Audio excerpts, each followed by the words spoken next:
नमस्कार UPSC aspirants, सुन लो UPSC में आपका स्वागत है।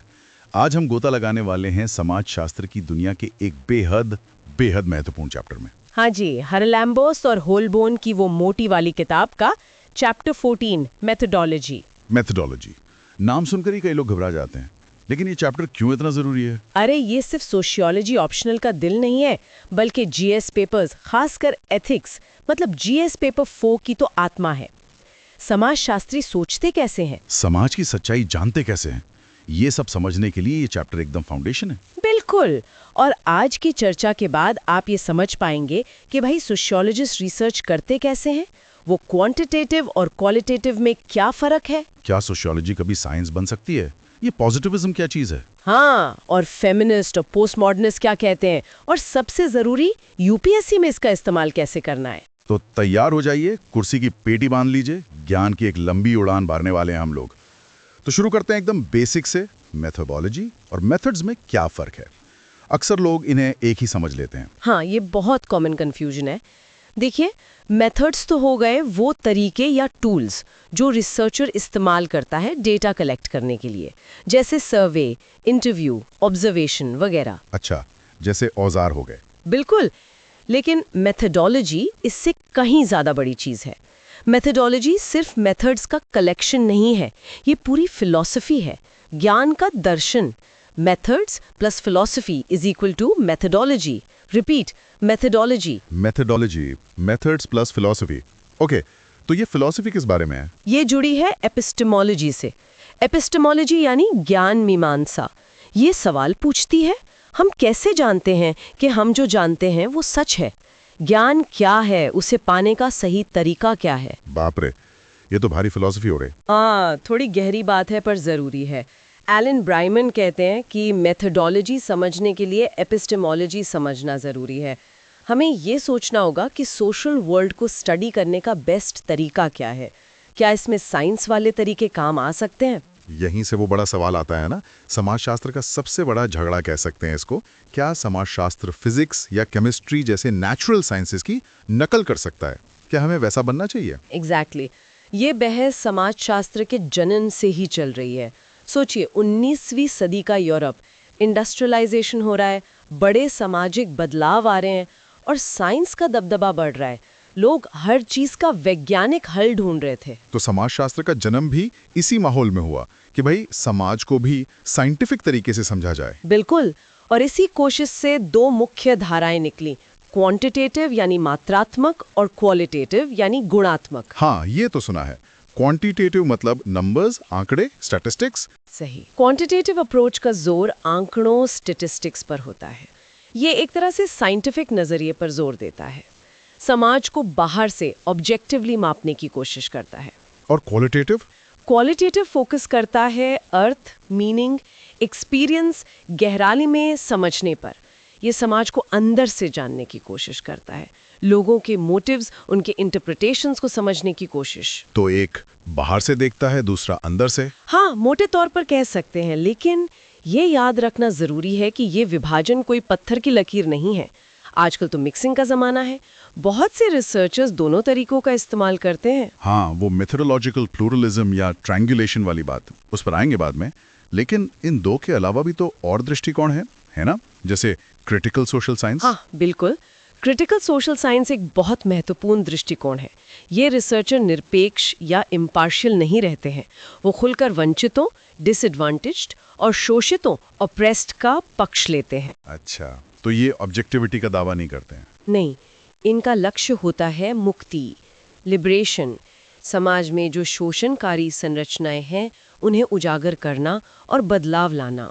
और ज्यादातर ये लोग क्वालिटेटिव तरीके अपनाते हैं क्योंकि वो गहराई में जाकर अनुभवों को समझना चाहते हैं। Repeat, critical social science. Critical social science. और इसी में फेमिनिस्ट मेथोडोलॉजीज भी आती हैं? हाँ, feminist methodologies critical social science की एक बहुत प्रभावशाली शाखा हैं। इनका तर्क है कि समाज को समझने के लिए, खासकर महिलाओं के अनुभवों को समझने के लिए, हमें अलग विशिष्ट फेमिनिस्ट तरीके चाहिए, क्योंकि पारंपरिक समाजशास्त्र ज्यादातर पुरुषों के नजरिए से लिखा गया है।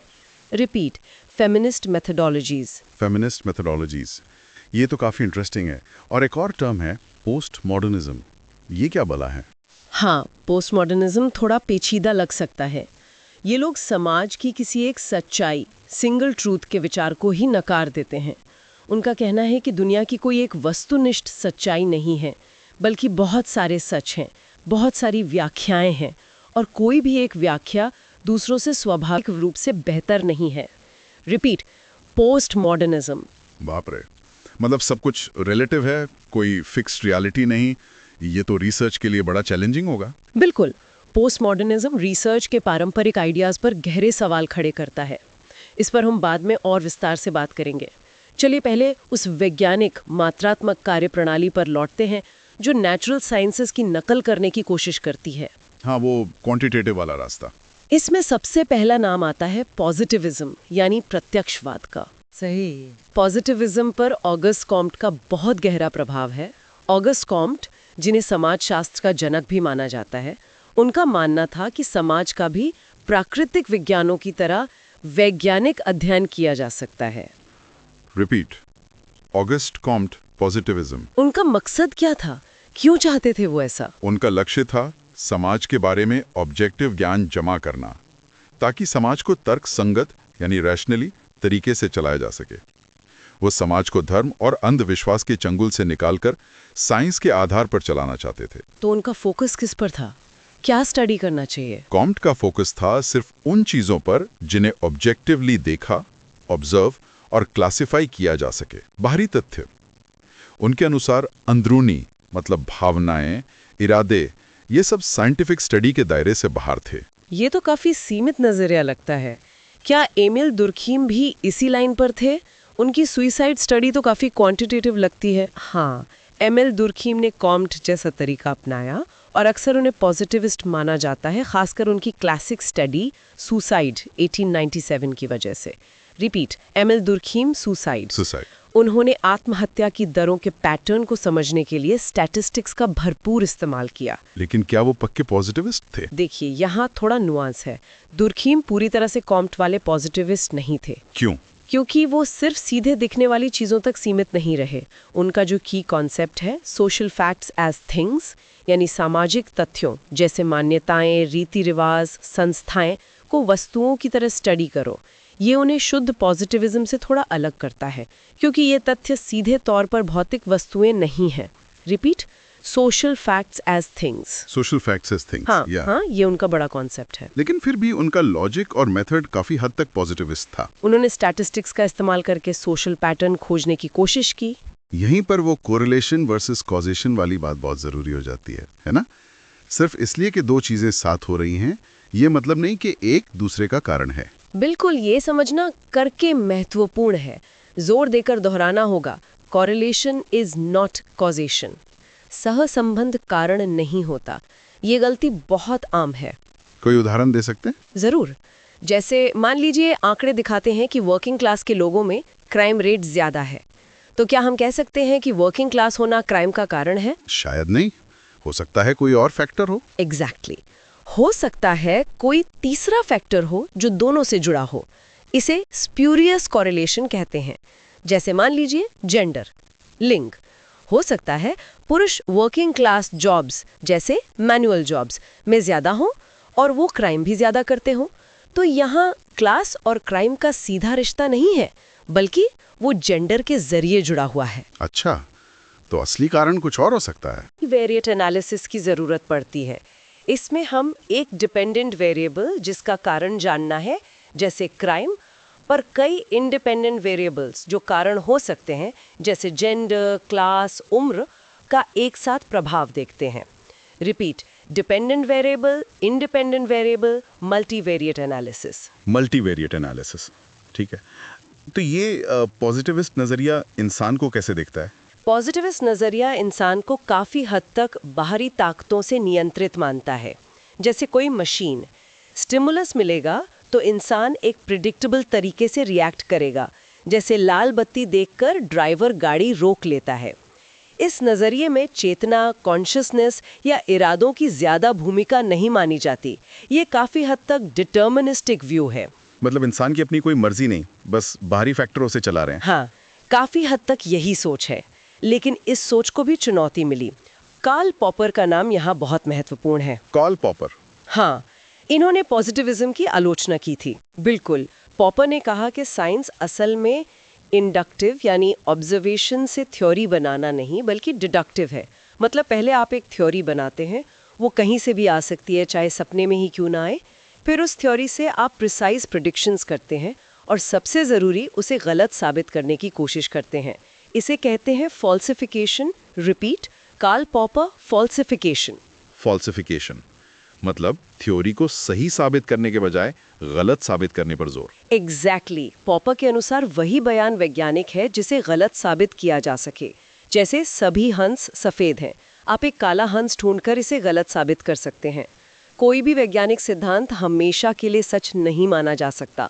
साइंटिस्ट का कर्तव्य है कि वो अपनी थ्योरी को सख्ती से टेस्ट करे, उसे गलत साबित करने की हर मुमकिन कोशिश करे। ये तो बिल्कुल अलग तरीका है सोचने का।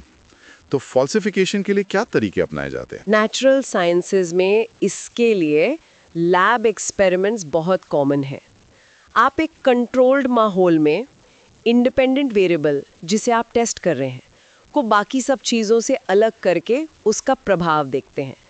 एक कंट्रोल ग्रुप होता है, एक एक्सपेरिमेंटल ग्रुप होता है, बाकी सब कुछ कांस्टेंट रखा जाता है और इसे दोहराया भी जा सकता है। रेप्लिकेशन। Repeat, replication. लेकिन समाजशास्त्र में तो लैब एक्सपेरिमेंट्स बहुत कम होते हैं, क्यों? हाँ, बहुत कम। इसके कई कारण हैं। सबसे बड़ा है आर्टिफिशियलिटी यानी बनावटीपन। लैब का माहौल असल जिंदगी जैसा नहीं होता। इससे इकोलॉजिकल वैलिडिटी कम हो जाती है। मतलब लैब के नतीजे असल दुनिया में लागू होंगे या नहीं, ये कहना मुश्किल है। Repeat, ecological validity. और शायद नैतिक मुद्दे भी होते होंगे। बिल्कुल, एथिकल इश्यूज बहुत बड़े हैं। समाजशास्त्र में आमतौर पर प्रयोग से पहले लोगों की इन्फॉर्म्ड कंसेंट यानी सूचित सहमति लेनी पड़ती है। आपको बताना पड़ता है कि आप क्या करने वाले हैं। साइकोलॉजी में कई बार बाद में बताते हैं, जिसे डीब्रीफिंग कहते हैं, लेकिन सोशियोलॉजी में पहले सहमति ज़रूरी है। Repeat, informed consent.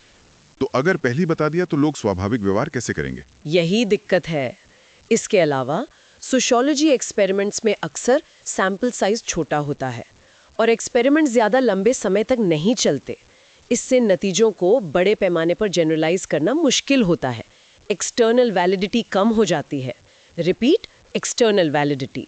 कोई उदाहरण है सोशियोलॉजी में एक्सपेरिमेंट का? साइकोलॉजी में ज़्यादा है, जैसे बेंदूरा का बोबोडॉल प्रयोग जो मीडिया हिंसा के असर पर था, लेकिन उस पर भी नैतिकता, लॉन्ग टर्म असर और आर्टिफिशियलिटी को लेकर सवाल उठे थे।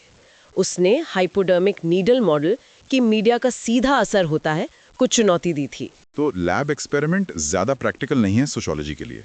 तो क्या कोई और तरीका है एक्सपेरिमेंट का? हाँ, फील्ड एक्सपेरिमेंट्स होते हैं। ये लैब के बाहर वास्तविक सामाजिक दुनिया में किए जाते हैं। रिसर्चर किसी स्थिति में हस्तक्षेप करके वेरिएबल्स को आइसोलेट करने की कोशिश करता है। इसके कुछ उदाहरण? हाँ, जैसे रोजेंथल एंड जैकबसन की क्लासिक स्टडी है सेल्फ फुलफिलिंग प्रोफेसी पर। उन्होंने स्कूल में बच्चों के आईक्यू स्कोर के बारे में टीचर्स को गलत जानकारी दी और देखा कि उसका बच्चों की परफॉर्मेंस पर क्या असर पड़ा। Repeat, Rosenthal and Jacobson self fulfilling prophecy.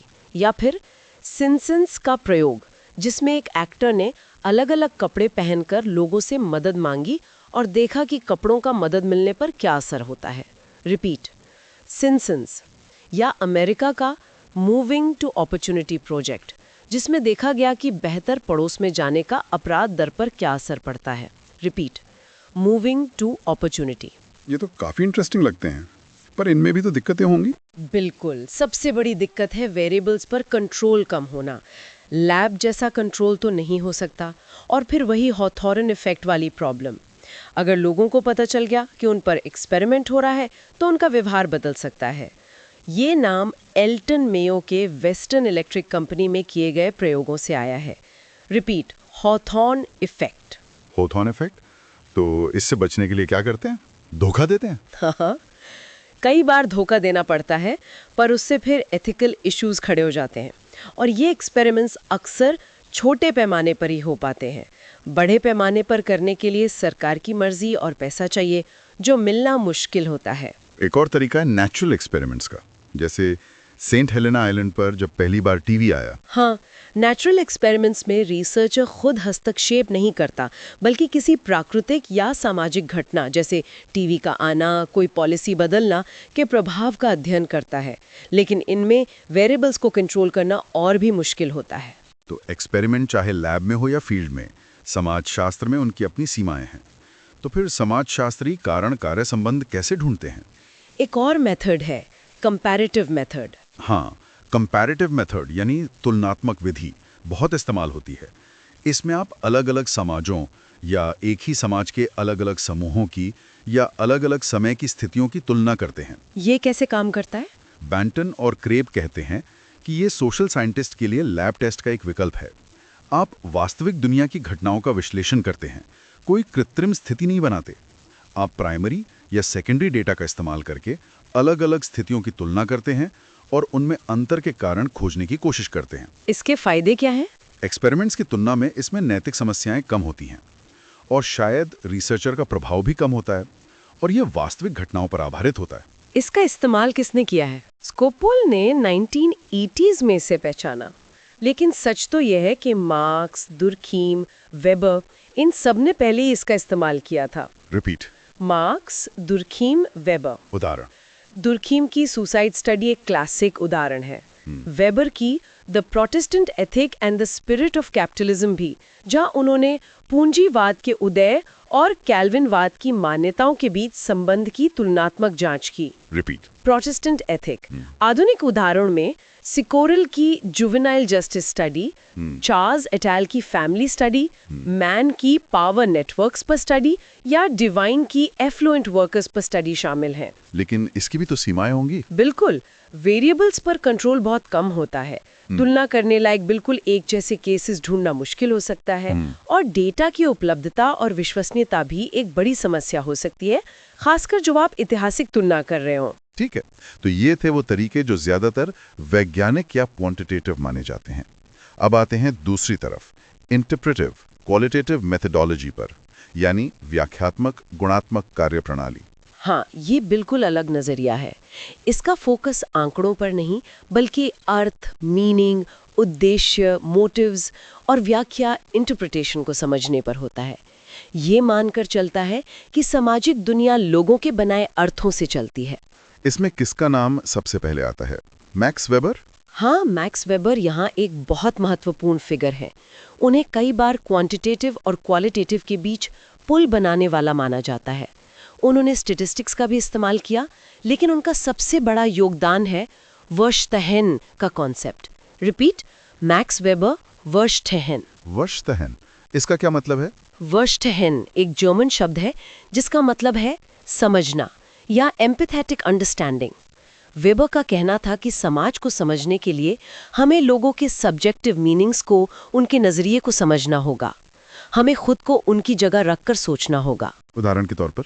उनकी वही स्टडी द प्रोटेस्टेंट एथिक, उसमें उन्होंने सिर्फ आर्थिक आंकड़े नहीं देखे, बल्कि कैल्विनिस्ट्स की धार्मिक मान्यताओं, उनके विश्वासों और उनके इरादों की गहराई से व्याख्या की।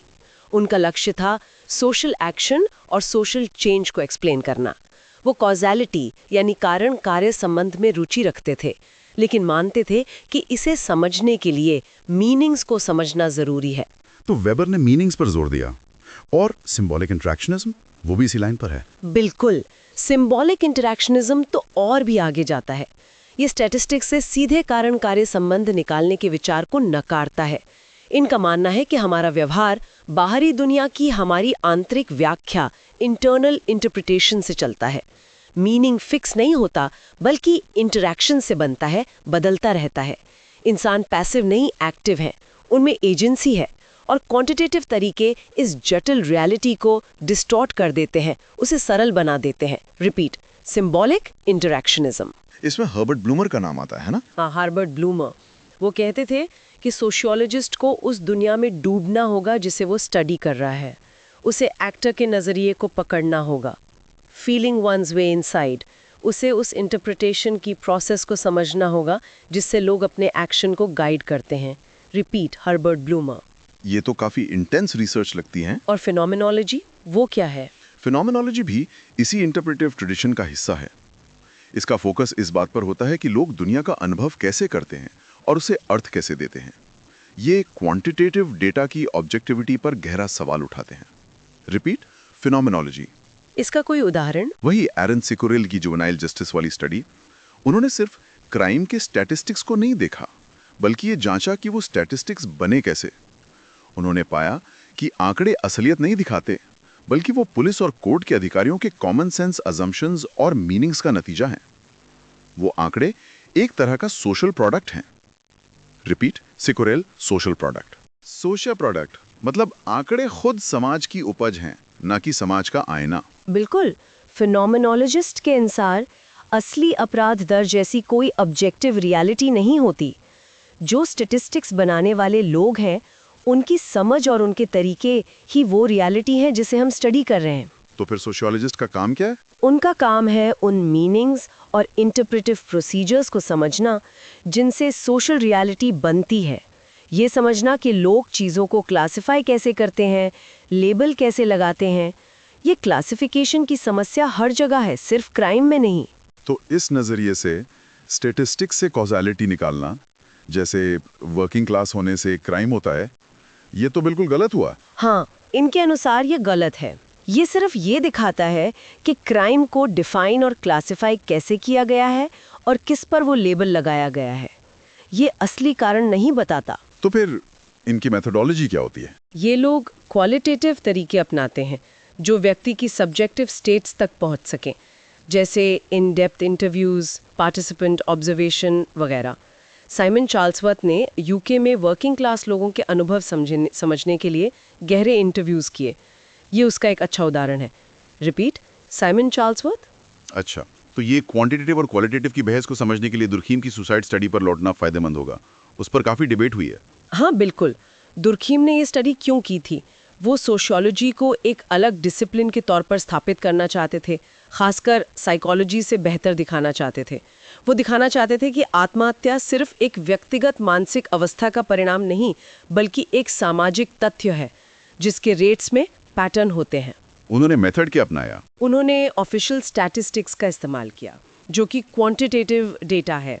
उन्होंने अलग अलग समाजों, धार्मिक समूहों, वैवाहिक स्थिति वाले लोगों, अलग अलग समय में आत्महत्या की दरों की तुलना की और उन्होंने पाया कि इन दरों में कंसिस्टेंसी है, एक तरह का फैक्चुअल ऑर्डर है। क्या कोरिलेशंस मिले उन्हें? हाँ, कई महत्वपूर्ण कोरिलेशंस मिले। जैसे प्रोटेस्टेंट्स में कैथोलिक से ज़्यादा दर थी, यहूदियों में कम थी, विवाहित लोगों में अविवाहितों से कम थी। आर्थिक उतार चढ़ाव, तेजी या मंदी के समय दरें बढ़ जाती थीं। जिनके बच्चे नहीं थे उनमें ज़्यादा थी, सैनिकों में आम नागरिकों से ज़्यादा थी। और इन कोरिलेशंस के आधार पर उन्होंने थ्योरी क्या दी? उन्होंने सुसाइड रेट्स को दो मुख्य सामाजिक कारकों से जोड़ा। सोशल इंटीग्रेशन, व्यक्ति समाज से कितना जुड़ा हुआ है, और सोशल रेगुलेशन, समाज व्यक्ति के जीवन को कितना नियंत्रित करता है। इस सोर्स में आत्महत्या के प्रकार नहीं दिए हैं, पर उनकी थ्योरी इसी पर आधारित थी। लेकिन इस स्टडी की आलोचना भी तो हुई। इंटरप्रेटिविस्ट्स ने क्या कहा? हाँ, जबरदस्त आलोचना हुई। जेरी डगलस जैसे इंटरप्रेटिविस्ट ने कहा कि ये ऑफिशियल स्टैटिस्टिक्स भरोसे लायक नहीं है। ये कॉरोनर जो मौत का कारण तय करता है कि व्यक्तिगत निर्णयों और व्याख्याओं का नतीजा है, यानी ये सामाजिक रचनाएं हैं, सोशल कंस्ट्रक्ट्स हैं। डगलस ने कहा कि आत्महत्या के पीछे के असली मीनिंग्स को समझने के लिए हमें क्वालिटेटिव मेथड्स अपनाने चाहिए, जैसे सुसाइड नोट्स, डायरीज का विश्लेषण करना या मरने वाले के करीबियों से इंटरव्यू लेना। Repeat, JD Douglas. मतलब आंकड़े सच नहीं बताते, मीनिंग समझना जरूरी है। और रियलिस्ट्स ने क्या कहा? रियलिस्ट जैसे जीन बैचलर ने कहा कि दुर्खीम सिर्फ बाहरी सामाजिक कारकों पर फोकस कर रहे हैं, वो व्यक्ति के मोटिव्स या इरादों को नज़रअंदाज कर रहे हैं। बैचलर ने आत्महत्या के कारणों की अपनी टाइपोलॉजी दी, जैसे एस्केपिस्ट भागने के लिए, अग्रेसिव बदला लेने के लिए, ऑब्लेटिव त्याग के लिए, लूडिक खेल के लिए। उन्होंने व्यक्तिगत चुनाव पर जोर दिया कि भाई बहुत सारे लोग समान परिस्थितियों में होते हुए भी आत्महत्या नहीं करते। Repeat, gene bachelor. तो मतलब सिर्फ समाज नहीं, व्यक्ति के इरादे भी देखो। और कोई आलोचना? हाँ, स्टीव टेलर ने भी आलोचना की। उन्होंने डगलस और बैचलर दोनों की कैटेगरीज पर सवाल उठाए। कहा कि इनमें ओवरलैप हो सकता है और ये रिसर्चर की अपनी इंटरप्रिटेशन पर ज़्यादा निर्भर करती हैं। उन्होंने मीनिंग बेस्ड स्कीम्स की रिलायबिलिटी पर शक जताया। टेलर ने खुद एक रियलिस्ट अप्रोच अपनाया जिसमें पैटर्न्स और मीनिंग्स दोनों को मिलाने की कोशिश की। Repeat, Steve Taylor. उन्होंने क्या स्टडी की? उन्होंने पर्सन्स अंडर ट्रेन के नीचे आने वाले लोग की स्टडी की। उन्होंने पाया कि ऑफिशियल स्टैटिस्टिक्स भरोसेमंद नहीं है क्योंकि फैसले कई चीज़ों से प्रभावित होते हैं, जैसे मौत का इतिहास, सामाजिक विफलता के संकेत, गवाहों की मौजूदगी वगैरह। टेलर ने अपनी टाइपोलॉजी दी: सबमिसिव, हार मान लेना; थैनेटेशन, मौत की इच्छा; सैक्रिफाइस, बलिदान; अपील, मदद की पुकार, और उदाहरणों से समझाया कि अलग-अलग इरादे हो सकते हैं। बाप रे, एक सुसाइड स्टडी पर इतनी बहस! क्या कोई इसे डिफेंड करने या सिंथेसाइज करने की कोशिश भी हुई? हाँ, बिल्कुल। मिशेल डोरिस, एक कनाडाई समाजशास्त्री, ने दुर्खीम और सिंबॉलिक इंटरैक्शनिज्म दोनों का इस्तेमाल किया। उन्होंने युवा गे पुरुषों में ऊंची सुसाइड रेट का अध्ययन किया। उन्होंने क्वालिटेटिव इंटरव्यूज किए 53 पुरुषों के साथ। Repeat, Michelle Doris. क्या पाया उन्होंने? इलेपन, बदमाशी, बुलिंग और परिवार या समाज द्वारा अस्वीकृति, खासकर हेजेमोनिक मस्कुलिनिटी के दबाव से जुड़ी थी। उन्होंने ये भी देखा कि इन युवाओं ने बचने के लिए क्या तरीके अपनाए, सर्वाइवल स्ट्रैटेजीज। डोरिस ने गे सब कल्चर से परे समाज में स्वीकृति बढ़ाने की वकालत की। हालांकि उनकी स्टडी की सीमा ये थी कि उन्होंने सिर्फ उन लोगों का अध्ययन किया जो बच गए थे। मतलब क्वांटिटेटिव और क्वालिटेटिव दोनों का मिक्स। और कोई? हाँ, जे मैक्सवेल एटकिंसन ने एथनो मेथोडोलॉजी का इस्तेमाल किया। उन्होंने ये स्टडी नहीं की कि सुसाइड क्यों होता है, बल्कि ये स्टडी किया कि कॉरोनर्स ये फैसला कैसे लेते हैं कि कोई मौत सुसाइड है या नहीं। उन्होंने कॉरोनर्स को काम करते हुए ऑब्जर्व किया। रिपीट, जे मैक्सवेल एटकिंसन, एथनो मेथोडोलॉजी। अच्छा, प्रोसेस पर फोकस किया। क्या पाया? उन्होंने पाया कि कॉरोनर्स एक तरह के कॉमन सेंस थ्योरी इस्तेमाल करते हैं। वो कुछ सुराग ढूंढते हैं, जैसे सुसाइड नोट मिला क्या, मौत का तरीका क्या था, लाश कहाँ मिली, व्यक्ति की लाइफ हिस्ट्री कैसी थी। एटकिंसन का कहना था कि सुसाइड स्टैटिस्टिक्स असलियत नहीं बल्कि इन्हीं कॉमन सेंस थ्योरीज को दर्शाते हैं। लेकिन ये तो फिर एटकिंसन की अपनी इंटरप्रिटेशन हो गई। हाँ, यही उनकी आलोचना भी हुई। एक और कोशिश कॉरफील्ड एट ऑल ने की, जिन्होंने मिक्स्ड मेथड्स या सोशियोलॉजिकल ऑटोप्सी का इस्तेमाल किया। उन्होंने ऑब्जेक्टिविज्म, दुर्खीम, और कंस्ट्रक्शनिज्म, एटकिंसन, दोनों को मिलाया। Repeat, Scourfield et al, sociological autopsy. इन्होंने क्या किया? उन्होंने कॉरोनर के केस फाइल्स का इस्तेमाल किया। इसमें उन्होंने क्वांटिटेटिव एनालिसिस पैटर्न देखने के लिए और क्वालिटेटिव एनालिसिस इंडिविजुअल केसेस को समझने के लिए दोनों किए। उन्हें सुसाइड, जेंडर और एज के बीच संबंध मिले। जैसे बूढ़े पुरुषों में दर युवा पुरुषों से ज्यादा थी, जबकि मीडिया का फोकस युवाओं पर रहता है। और क्वालिटेटिव डेटा से क्या पता चला? उससे स्टैटिस्टिक्स के पीछे की मोटिवेशन का पता चला, जैसे रिलेशनशिप ब्रेकडाउन के बाद अकेलापन। उनका लक्ष्य था व्यक्तिगत प्रेरणा को संरचनात्मक कारकों, स्ट्रक्चरल फैक्टर्स से जोड़ना। उनकी स्टडी ने मिक्स्ड मेथड्स का मूल्य दिखाया, जिसे उन्होंने डुअल पैराडाइम्स कहा। उन्होंने दुर्खम की इकोलॉजिकल फैलेसी, समूह के आधार पर व्यक्ति के बारे में निष्कर्ष निकालना, की भी आलोचना की। Repeat, dual paradigms. तो दुर्खीम की एक स्टडी ने कितनी सारी मेथोडोलॉजिकल बहसों को जन्म दे दिया। इससे ये तो साफ है कि क्वांटिटेटिव वर्सेस क्वालिटेटिव का विभाजन अब उतना कठोर नहीं रहा। बिल्कुल, जैसा हमने पहले कहा, ये कोई पत्थर की लकीर नहीं है। बहुत से रिसर्चर अब मेथड्स को मिलाते हैं, जिसे मेथोडोलॉजिकल प्लूरलिज्म या ट्रायंगुलेशन कहते हैं। इसके कुछ और उदाहरण हैं? हाँ, जैसे सिकोरेल ने स्टैटिस्टिक्स का भी इस्तेमाल किया अपनी स्टडी में। कन्वर्सेशनल एनालिसिस है, जिसमें क्वालिटेटिव बातचीत का क्वांटिटेटिव तरीके से, जैसे बोलने के समय को मापकर, विश्लेषण किया जाता है। ग्लेसर और स्ट्रॉस, जो इंटरैक्शनिस्ट थे, उन्होंने सिस्टमैटिक क्वालिटेटिव एनालिसिस का तरीका विकसित किया, जिसे ग्राउंडेड थियरी कहते हैं। आजकल क्वालिटेटिव डेटा एनालिसिस के लिए सॉफ्टवेयर आते हैं जिनमें क्वांटिफिकेशन के तत्व होते हैं। कंटेंट एनालिसिस दोनों तरह का हो सकता है। मतलब सिर्फ मेथड देखकर हम रिसर्चर के अप्रोच का अंदाजा नहीं लगा सकते। नहीं, बिल्कुल नहीं। देखना होगा कि वो मेथड का इस्तेमाल कैसे कर रहा है, किस सवाल का जवाब ढूंढ रहा है और उसके पीछे उसकी एपिस्टेमोलॉजिकल मान्यताएं क्या हैं। ठीक है, अब जरा क्रिटिकल सोशल साइंस अप्रोचेस पर और गहराई से बात करते हैं। आपने बताया था कि ये निष्पक्षता को नकारते हैं और शोषितों का पक्ष लेते हैं। हाँ, इनका मुख्य तर्क है कि समाज में शक्ति का असंतुलन है और रिसर्च को इस असंतुलन को चुनौती देनी चाहिए, न कि उसे अनदेखा करना चाहिए या बनाए रखना चाहिए। इनका लक्ष्य है मुक्ति। ली हार्वे का नाम आता है, उन्होंने क्या कहा? ली हार्वे ने उदाहरण दिया फेमिनिस्ट स्टडीज का जो हाउसवर्क पर हुई। इन स्टडीज ने दिखाया कि घर का काम भी काम है, उसका आर्थिक और सामाजिक मूल्य है।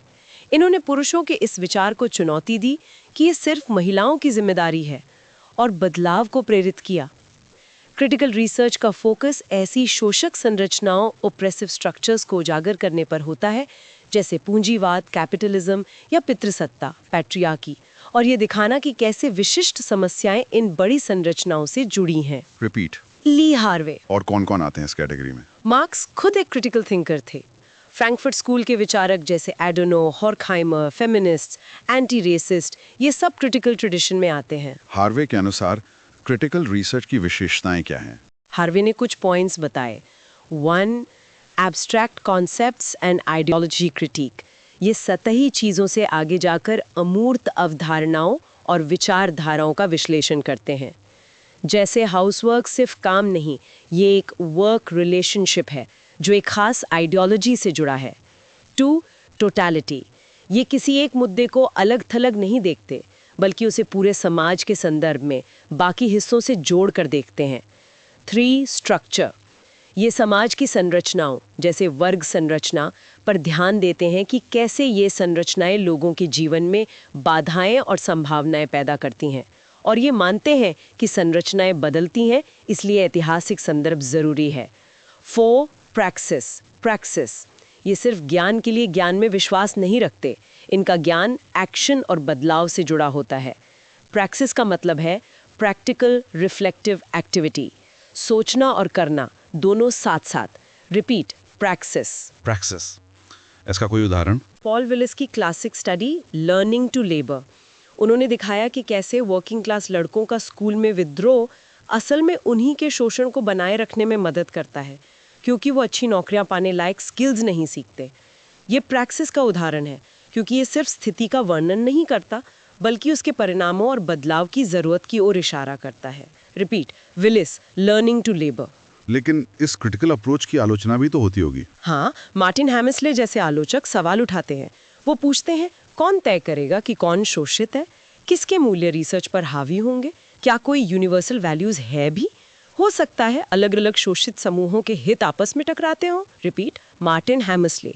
और ये कैसे पता चलेगा कि क्रिटिकल रिसर्चर के निष्कर्ष सही हैं? यही बड़ा सवाल है।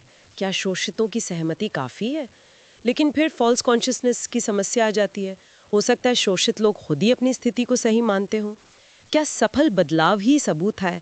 हो सकता है थ्योरी सही हो पर बदलाव ना हो पाए।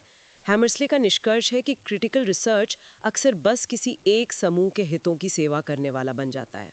तो क्या इसका कोई बचाव है? हाँ, फिल कार्ल्सबेकन जैसे विचारक इसका बचाव करते हैं। वो मानते हैं कि क्रिटिकल रिसर्च सत्य स्थापित कर सकता है, भले ही वो किसी खास नजरिए से किया गया हो। Repeat, Phil Carspecken. कैसे? उन्होंने क्या तरीका बताया? कार्ल्सबेकन ने क्रिटिकल रिसर्च के कुछ चरण बताए। 1. प्राइमरी रिकॉर्ड बनाना, ऑब्जर्वेशन, इंटरव्यू से डेटा इकट्ठा करना।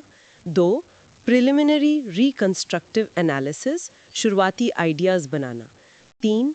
डायलॉजिकल डेटा जनरेशन, सब्जेक्ट्स यानी जिन पर रिसर्च हो रही है उनके साथ शुरुआती विचारों पर चर्चा करना, उनकी राय लेना। इससे प्रोसेस डेमोक्रेटाइज होती है। 4.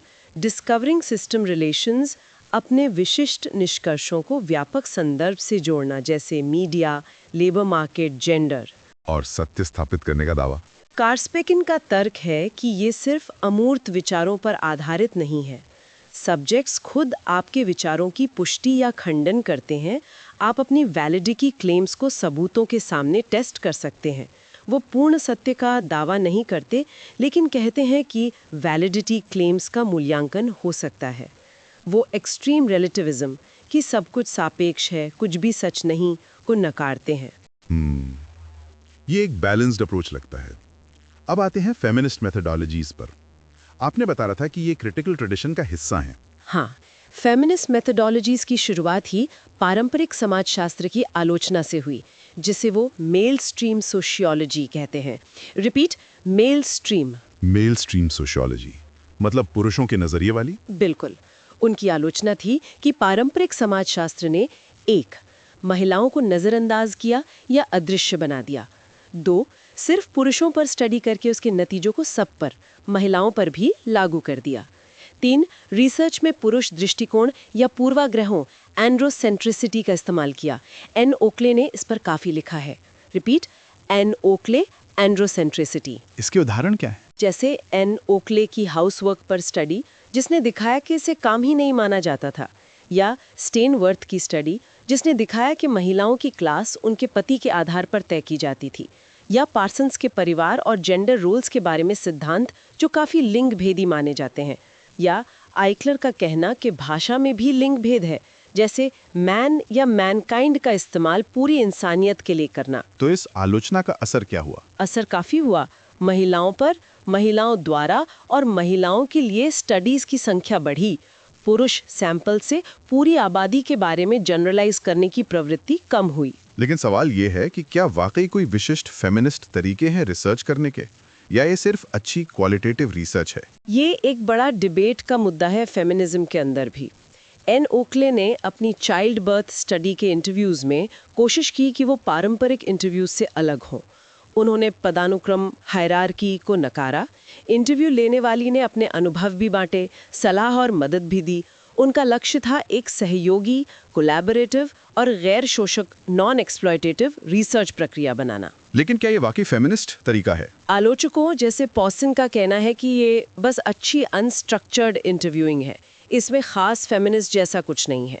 हैमर्सले ने सवाल उठाया कि क्या इस तरह के इंटरव्यूज से वैलिड डेटा मिलेगा, क्या इससे ईमानदारी बढ़ेगी या कम होगी? तो एक और विचार है फेमिनिस्ट स्टैंड पॉइंट एपिस्टेमोलॉजी का। हाँ, Sandra Harding, Nancy Hartsock, Liz Stanley और सू वाइज जैसे विचारकों ने ये आइडिया दिया।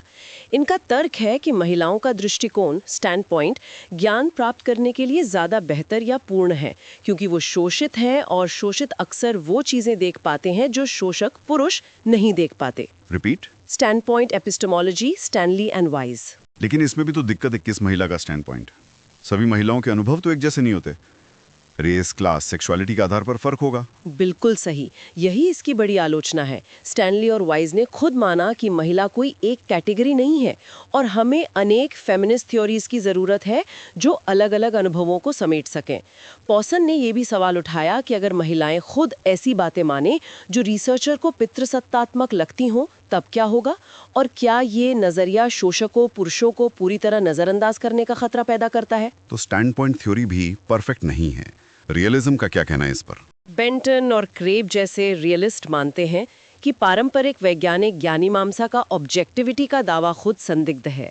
स्टैंड पॉइंट थ्योरी कम से कम इस बात को तो मानती है कि ज्ञान लिंग आधारित जेंडर्ड है कैसे, लेकिन ये खुद कोई वस्तुनिष्ठ आधार नहीं दे पाती जिससे अलग अलग स्टैंड पॉइंट्स के बीच फैसला किया जा सके। तो फेमिनिस्ट मेथोडोलॉजीज में भी काफी विविधता और बहस है।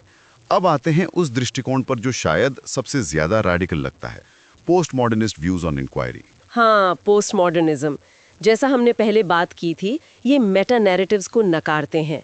मेटा नैरेटिव्स यानी वो बड़े सिद्धांत या कहानियां जो सार्वभौमिक सत्य बताने का दावा करते हैं, जैसे मार्क्सवाद या प्रोग्रेस की कहानी। ये शब्द लियोटार्ड ने दिया था। Repeat, Meta narratives, Leotard. तो अगर कोई बड़ा सच नहीं है तो क्या है? पोस्ट मॉडर्निस्ट के अनुसार समाज का कोई एक सत्य नहीं है। ज्ञान हमेशा खंडित, फ्रैगमेंटेड, स्थानीय, लोकल और सापेक्ष, रिलेटिव होता है। और सबसे जरूरी, भाषा वास्तविकता को सिर्फ दर्शाती नहीं बल्कि उसे आकार देती है, उसे बनाती है। हम जो विवरण देते हैं वो असल में व्याख्याएं हैं, इंटरप्रिटेशंस हैं, और किसी भी चीज़ की अनेक व्याख्याएं संभव है जिनमें से कोई भी स्वाभाविक रूप से दूसरों से बेहतर या ज़्यादा सही नहीं है। भाषा ही रियलिटी बनाती है? ये तो बड़ा गहरा दावा है। हाँ, इसीलिए पोस्ट मॉडर्निस्ट डीकंस्ट्रक्शन पर बहुत फोकस करते हैं। डीकंस्ट्रक्शन का मतलब है भाषा का विश्लेषण करके ये देखना कि वो कैसे अर्थ बनाती है, कैसे कुछ चीज़ों को महत्वपूर्ण और कुछ को हाशिए पर दिखाती है। जैसे एल्विसन कहते हैं कि भाषा किसी चीज़ को रोशन नहीं करती, बल्कि भाषा को ही रोशन किया जाना चाहिए। हमें ये देखना है कि भाषा खुद कैसे काम कर रही है। Repeat, deconstruction, Alvesson. तो रिसर्च के लिए इसका क्या मतलब हुआ? अगर कोई ऑब्जेक्टिव रियलिटी है ही नहीं और भाषा ही सब कुछ गढ़ रही है, तो रिसर्च का पॉइंट क्या है? ये बहुत बड़ा सवाल है। इसका मतलब है कि जो डेटा हम इकट्ठा करते हैं, चाहे वो इंटरव्यू हो, फील्ड नोट्स हो, वो किसी अंतर्निहित वास्तविकता को नहीं दर्शाते, बल्कि वो डेटा रिसर्चर की व्याख्या के माध्यम से उस वास्तविकता को बनाते हैं। तो क्या पोस्ट मॉडर्निस्ट कहते हैं कि रिसर्च छोड़ देनी चाहिए? नहीं, ज्यादातर ऐसा नहीं कहते। मैट्स एल्विसन ने एक रास्ता सुझाया है जिसे वो रिफ्लेक्सिव प्रैग्मेटिज्म कहते हैं। वो कहते हैं कि हमें इन समस्याओं को स्वीकार करना चाहिए, लेकिन रिसर्च छोड़नी नहीं चाहिए। हमें व्यवहारिक बनना चाहिए। Repeat, reflexive pragmatism. Reflexive pragmatism, ये क्या है? इसका मतलब है रिफ्लेक्सिविटी का इस्तेमाल करना, यानी अपने रिसर्च प्रोसेस पर लगातार सवाल उठाना, विषय को विभिन्न कोणों से देखना, अपनी मान्यताओं अजम्पशंस पर सवाल उठाना, किसी एक व्याख्या का पक्ष लेने से बचना। एल्विसन का लक्ष्य है कंस्ट्रक्टिव कन्फ्यूजन पैदा करना, न कि डिस्ट्रक्टिव कन्फ्यूजन। मतलब ऐसी उलझन जो हमें सोचने पर मजबूर करे, न कि ऐसी जो हमें पंगु बना दे। लेकिन इसकी भी तो आलोचना होती होगी, क्या ये विरोधाभासी नहीं है? हाँ, आलोचक कहते हैं कि एल्विसन खुद भी तो कुछ डेटा को दूसरों से बेहतर मानते हैं, जैसे लो एम्बिग्युइटी वर्सेस हाई एम्बिग्युइटी वाले डेटा में फर्क करना। तो वो कैसे भेद करते हैं? क्या वो खुद पोस्ट मॉडर्न तर्क से पूरी तरह चिपके रहते हैं? एल्विसन खुद भी भ्रम के जोखिम को स्वीकारते हैं। एक्सट्रीम रिलेटिविज्म की समस्या तो बनी रहती है कि अगर सब कुछ रिलेटिव है तो फिर कुछ भी कहने का आधार क्या है? ये सारे फिलोसॉफिकल डिबेट्स तो चलते रहेंगे। अब जरा रिसर्च की प्रैक्टिकल बातों पर आते हैं।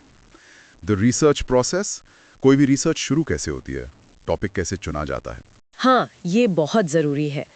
टॉपिक का चुनाव कई चीज़ों से प्रभावित होता है। 1. रिसर्चर के वैल्यूज़। रिसर्चर क्या महत्वपूर्ण मानता है, उसकी अपनी मान्यताएं क्या हैं। 2. Sociological developments.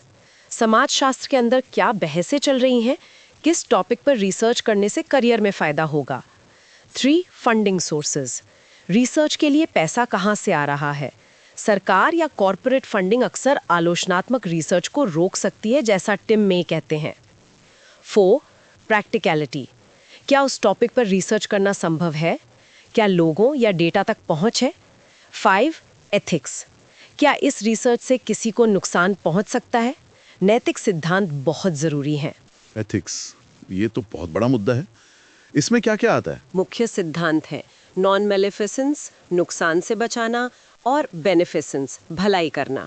इसके तहत आता है इन्फॉर्म्ड कंसेंट, सूचित सहमति लेना, कॉन्फिडेंशियलिटी, जानकारी गुप्त रखना, और एनोनिमिटी, पहचान गुप्त रखना। कई बार नैतिक दुविधाएं, एथिकल डायलेमास भी खड़ी होती हैं। आजकल यूनिवर्सिटीज़ में एथिक्स कमिटीज़ होती हैं जो रिसर्च प्रपोजल को मंजूरी देती हैं। Repeat, non maleficence, beneficence. ठीक है, टॉपिक चुन लिया, एथिकल क्लियरेंस मिल गया, अब मेथड कैसे चुनते हैं? मेथड का चुनाव भी कई बातों पर निर्भर करता है। पहला, थ्योरेटिकल पर्सपेक्टिव। रिसर्चर का सैद्धांतिक नज़रिया क्या है? अगर वो पॉजिटिविस्ट है तो शायद क्वांटिटेटिव मेथड चुनेगा, अगर इंटरप्रेटिविस्ट है तो क्वालिटेटिव चुनेगा। दूसरा, प्रैक्टिकलिटी।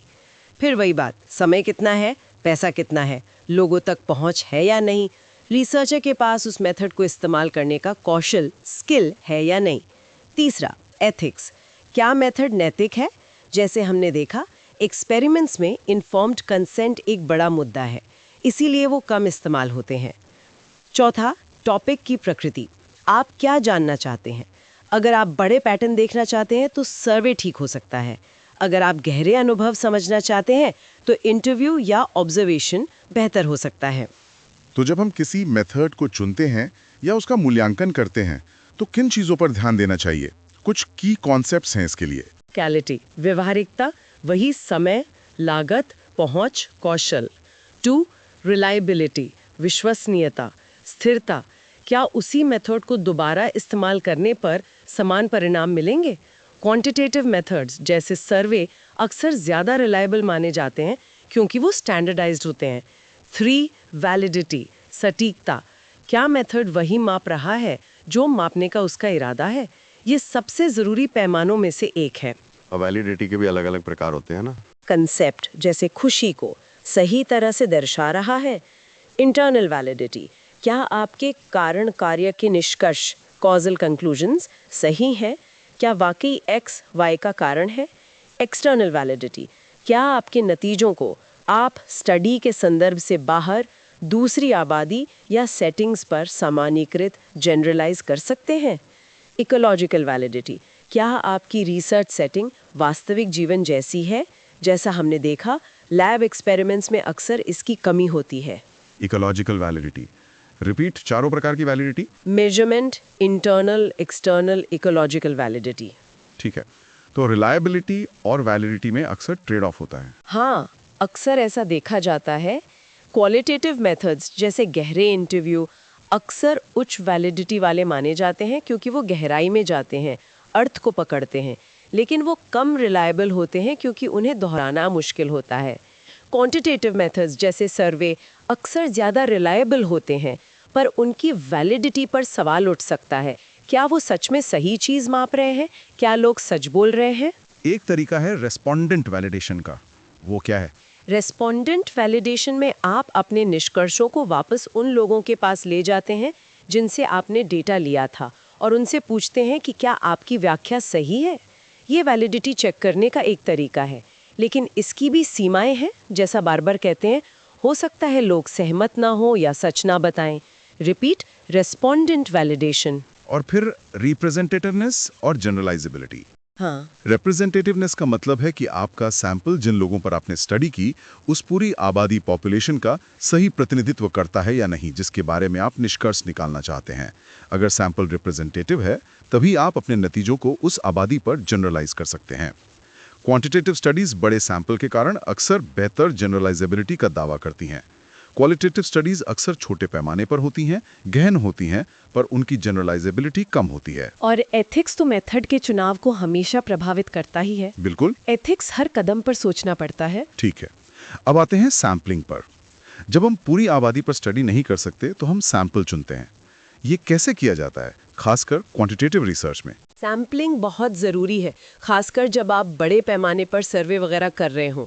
सैंपल पूरी आबादी का एक छोटा हिस्सा होता है जिसे इस तरह से चुना जाता है कि वो पूरी आबादी का प्रतिनिधित्व करे।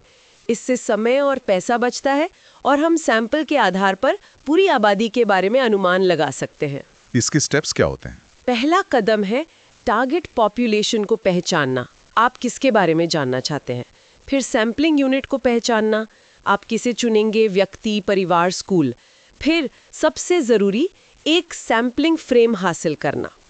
सैंपलिंग फ्रेम उन सभी यूनिट्स की लिस्ट होती है जिनसे आप सैंपल चुन सकते हैं, जैसे वोटर लिस्ट, स्कूल रजिस्टर वगैरह। एक अच्छी, पूरी और अपडेटेड सैंपलिंग फ्रेम बहुत ज़रूरी है। सैंपलिंग के तरीके क्या क्या हैं? प्रोबेबिलिटी सैंपलिंग क्या होती है? प्रोबेबिलिटी सैंपलिंग वो तरीके हैं जिनमें आबादी की हर यूनिट के सैंपल में चुने जाने की एक ज्ञात, नोन और आमतौर पर बराबर संभावना होती है। ये रैंडमनेस पर आधारित होते हैं। इसके मुख्य प्रकार हैं 1. Simple random sampling. ये लॉटरी मेथड जैसा है। हर यूनिट को एक नंबर दिया जाता है और फिर रैंडमली नंबर चुने जाते हैं। इसके लिए पूरी सैंपलिंग फ्रेम चाहिए। दिक्कत यह है कि संयोग से अनरिप्रेजेंटेटिव सैंपल भी चुना जा सकता है। 2. Systematic random sampling. इसमें आप लिस्ट में से हर nवां नाम, जैसे हर 10वां नाम चुनते हैं। शुरुआत रैंडम होनी चाहिए। ये सिंपल रैंडम से आसान है, पर अगर लिस्ट में कोई पैटर्न है तो बायस आ सकता है। 3. Stratified random sampling. ये सबसे रिप्रेजेंटेटिव तरीका माना जाता है। इसमें आप पहले सैंपलिंग फ्रेम को स्ट्रैटा यानी सब ग्रुप्स में बांटते हैं। ये सब ग्रुप उन वेरिएबल्स पर आधारित होते हैं जो आपकी स्टडी के लिए महत्वपूर्ण है, जैसे क्लास, जेंडर, उम्र, इलाका। फिर आप हर स्ट्रेटम से उसकी आबादी के अनुपात में रैंडमली सैंपल चुनते हैं। Repeat, stratified random sampling. Stratified random sampling, ये ज़्यादातर सर्वेज में इस्तेमाल होता होगा। और नॉन प्रोबेबिलिटी सैम्पलिंग क्या है? नॉन प्रोबेबिलिटी सैम्पलिंग में यूनिट्स के चुने जाने की संभावना ज्ञात नहीं होती और चुनाव रैंडम नहीं होता। ये कम खर्चीले और तेज हो सकते हैं, पर इनसे रिप्रेजेंटेटिव सैंपल मिलने की गारंटी नहीं होती। इसके मुख्य प्रकार हैं 1. कोटा सैम्पलिंग। इसमें इंटरव्यूअर को एक कोटा दिया जाता है, जैसे 5 विवाहित पुरुष 20 to 35, 6 अविवाहित महिलाएं 40+। इंटरव्यूअर फिर सड़क पर या कहीं और जाकर उन विशेषताओं वाले लोगों को ढूंढता है और उनका इंटरव्यू लेता है जब तक कोटा पूरा ना हो जाए। ये रैंडम से तेज और सस्ता है, फ्रेम भी नहीं चाहिए। ओपिनियन पोल्स में खूब इस्तेमाल होता है, लेकिन ये असल में रैंडम नहीं है। इंटरव्यूअर अपनी मर्जी से लोगों को चुन सकता है। इंटरव्यूअर चॉइस बायस। जो लोग सहयोग नहीं करते, हो सकता है वो बाकियों से अलग हों, और कोटा पूरा करने के लिए लोगों से व्यक्तिगत सवाल पूछने पड़ते हैं। Repeat, quota sampling. 2. Multi stage sampling. इसमें आप कई चरणों में सैंपल चुनते हैं, जैसे राष्ट्रीय सर्वे के लिए पहले कुछ रिप्रेजेंटेटिव जिलों को चुनना, फिर उन जिलों में कुछ गांवों शहरों को चुनना, फिर उन गांव शहरों में कुछ घरों को चुनना, और फिर उन घरों में किसी व्यक्ति को चुनना। ये बड़ी आबादी के लिए समय और पैसा बचाता है, लेकिन हर स्टेज पर थोड़ी रैंडमनेस कम होती जाती है। Repeat. Multi stage sampling. 3. Snowball sampling. ये तब इस्तेमाल होता है जब आबादी तक पहुंचना मुश्किल हो, जैसे अपराधी, ड्रग यूजर्स या कोई गुप्त समूह। आप पहले 1 या 2 उत्तरदाता ढूंढते हैं और फिर उनसे कहते हैं कि वो अपने जैसे और लोगों को रिफर करें। इस तरह सैंपल बर्फ के गोले की तरह बढ़ता जाता है, लेकिन ये सैंपल शायद ही रिप्रेजेंटेटिव हो। Repeat. Snowball sampling. Snowball sampling ये क्वालिटेटिव रिसर्च में ज़्यादा काम आता होगा। अच्छा, एक और तरीका है केस स्टडीज़ का। ये क्या है? केस स्टडी में आप किसी एक अकेले उदाहरण केस का बहुत गहराई से विस्तृत अध्ययन करते हैं। ये केस एक संस्था हो सकती है, जैसे स्कूल, अस्पताल, एक समुदाय, गांव, मोहल्ला, एक व्यक्ति या कोई घटना, जैसे कोई दंगा। Repeat, case study. लेकिन एक केस के आधार पर आप पूरी आबादी के बारे में कैसे कह सकते हैं? एक्सटर्नल वैलिडिटी तो कम होगी। हाँ, एक्सटर्नल वैलिडिटीज की सीमा है, लेकिन केस स्टडी का लक्ष्य अक्सर जनरलाइजेशन नहीं होता। बेकर कहते हैं कि इसका लक्ष्य होता है किसी स्थिति की व्यापक समझ हासिल करना। इसके और भी उपयोग हैं। ये किसी सामान्य सिद्धांत को गलत साबित करने के लिए इस्तेमाल हो सकती है, जैसे गॉफ ने नायर परिवार के स्टडी से परिवार की सार्वभौमिक परिभाषा को चुनौती दी, या क्रेन ने अंडर क्लास की धारणा को। ये टाइपोलॉजीज बनाने में मदद कर सकती है, जैसे डगलस ने आत्महत्या के अर्थों की टाइपोलॉजी बनाई। ये हाइपोथेसिस जनरेट करने में मदद कर सकती है, जिन्हें बाद में बड़े पैमाने पर टेस्ट किया जा सके, जैसे बिलिस की स्कूल स्टडी या हॉब्स और डनिंघम की क्राइम नेटवर्क स्टडी। ब्राइमन कहते हैं कि ये गहरी इंसाइट और एनालिसिस के लिए बहुत मूल्यवान हो सकती है। तो गहराई के लिए केस स्टडी अच्छी है। हाँ। और लाइफ हिस्ट्रीज, ये भी केस स्टडी का एक प्रकार है। हाँ, लाइफ हिस्ट्री एक व्यक्ति के पूरे जीवन पर केंद्रित केस स्टडी का प्रकार है। इसमें व्यक्ति के अपने अनुभवों, उसकी अपनी कहानी पर फोकस होता है। ये बहुत सब्जेक्टिव होती है और शायद अविश्वसनीय भी हो सकती है। Repeat, life history. तो फिर इसका क्या फायदा? केन प्लमर जैसे समाजशास्त्री मानते हैं कि सीमाओं के बावजूद ये बहुत मूल्यवान है। रिपीट, केन प्लमर। ये एक सेंसिटाइजिंग टूल हो सकती है, यानी हमें नए कंसेप्ट्स या आइडियाज समझने में मदद करती है। ये रिच डिटेल देती है, ये हमें दुनिया को एक्टर के नज़रिए से देखने का मौका देती है, और ये हमारी थ्योरीज को वास्तविक जीवन के अनुभवों से जांचने का अवसर देती है। तो ये थे डेटा कलेक्शन से पहले के स्टेप्स: टॉपिक, मेथड, सैंपल। अब आते हैं प्राइमरी डेटा कलेक्शन टेक्निक्स पर, यानी खुद डेटा इकट्ठा करने के तरीके। सबसे कॉमन शायद सोशल सर्वेज और क्वेश्चनर्स हैं। हाँ, खासकर क्वांटिटेटिव रिसर्च में। सोशल सर्वे का मतलब है एक बड़े सैंपल से स्टैंडर्डाइज तरीके से डेटा इकट्ठा करना, जैसा कि एल्ड्रिज और लेविन कहते हैं। आमतौर पर ये क्वेश्चनर्स के जरिए किया जाता है ताकि डेटा को स्टैटिस्टिकल रूप में एनालाइज किया जा सके। सर्वे कितने तरह के हो सकते हैं? एकरॉयड और ह्यूज ने 3 मुख्य प्रकार बताए हैं। फैक्चुअल सर्वे, ये वर्णनात्मक होते हैं, तथ्यों को इकट्ठा करते हैं, जैसे जनगणना, सेंसस। एटीट्यूड सर्वे, ये लोगों की राय, विश्वास या नजरिया जानने के लिए होते हैं, जैसे ओपिनियन पोल। एक्सप्लेनेटरी सर्वे? ये सिद्धांतों या कारणों का परीक्षण करने के लिए होते हैं। समाजशास्त्र में ये सबसे आम है। कई सर्वे वर्णनात्मक और व्याख्यात्मक दोनों हो सकते हैं, जैसे बेनेट अटाल की संस्कृति पर स्टडी। रिपीट तीनों प्रकार। और क्वेश्चनर क्या है? बस सवालों की लिस्ट? हाँ, क्वेश्चनर लिखित या पूछे जाने वाले सवालों की एक सूची होती है। इसे देने के दो मुख्य तरीके हैं। एक, सेल्फ कंप्लीशन, उत्तरदाता खुद भरता है। ये डाक से भेजा जा सकता है, ईमेल से या ऑनलाइन हो सकता है।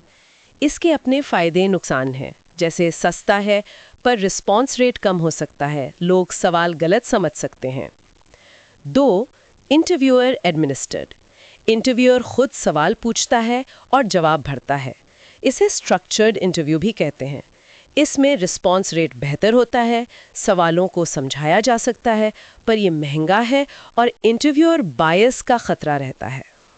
सवालों के प्रकार क्या होते हैं क्वेश्चनर में? मुख्यतः 2 तरह के होते हैं। क्लोज्ड या फिक्स चॉइस क्वेश्चंस, इनमें उत्तरदाता को दिए गए विकल्पों में से चुनना होता है, जैसे येस, नो या मल्टीपल चॉइस। इन्हें क्वांटिफाई करना आसान होता है, पर ये उत्तरदाता की प्रतिक्रियाओं को सीमित कर देते हैं और हो सकता है विकल्पों का मतलब सबके लिए एक जैसा ना हो। Repeat, closed question. दूसरा, ओपन एंडेड क्वेश्चंस। इनमें उत्तरदाता अपने शब्दों में जवाब दे सकता है। इससे ज़्यादा डिटेल में जानकारी मिलती है, पर इसे क्वांटिफाई या क्लासिफाई करना मुश्किल होता है।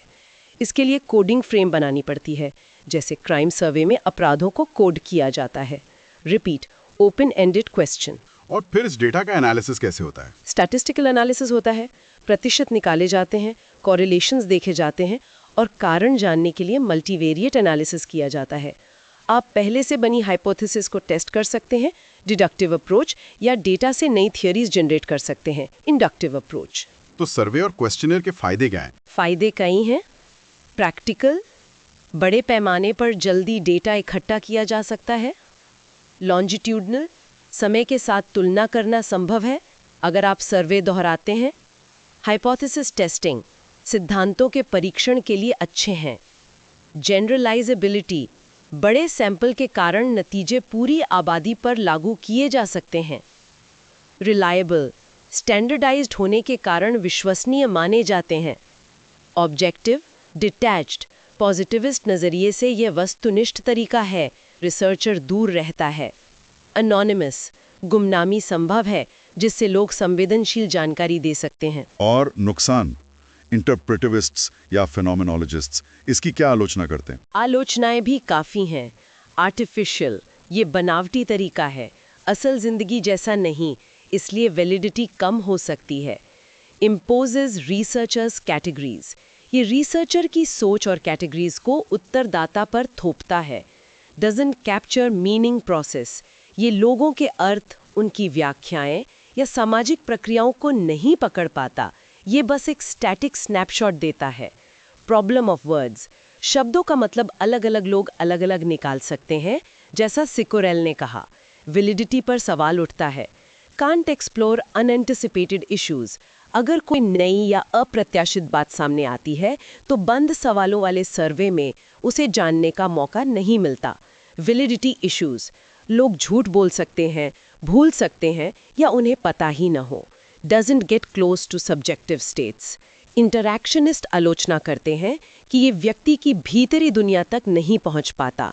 हायरार्किकल एक्सप्लॉयटेटिव, फेमिनिस्ट क्रिटिकल विचारक कहते हैं कि ये तरीका पदानुक्रमित और शोषक हो सकता है, जिसमें रिसर्चर ऊपर और उत्तरदाता नीचे होता है। तो कुल मिलाकर सर्वे संरचनात्मक चीजों जैसे क्लास, मोबिलिटी के लिए उपयोगी हो सकता है, पर गहरे अर्थों के लिए शायद कम। हाँ, कह सकते हैं। शायद क्वालिटेटिव तरीकों के साथ मिलाकर इस्तेमाल करना सबसे अच्छा हो। अब आते हैं इंटरव्यूज पर। ये तो स्ट्रक्चर्ड भी हो सकते हैं और अनस्ट्रक्चर्ड भी। हाँ, इंटरव्यूज कई तरह के हो सकते हैं। स्ट्रक्चर्ड इंटरव्यू, ये असल में इंटरव्यूअर द्वारा पढ़ा जाने वाला क्वेश्चनर ही होता है। सब कुछ स्टैंडर्डाइज्ड होता है। ये रिलायबल होते हैं, पर इनमें लचीलापन और गहराई की कमी होती है। अनस्ट्रक्चर्ड इन डेप्थ इंटरव्यू, ये ज़्यादा लचीले, बातचीत जैसे होते हैं। रिसर्चर के पास कुछ टॉपिक्स होते हैं, पर सवाल तय नहीं होते।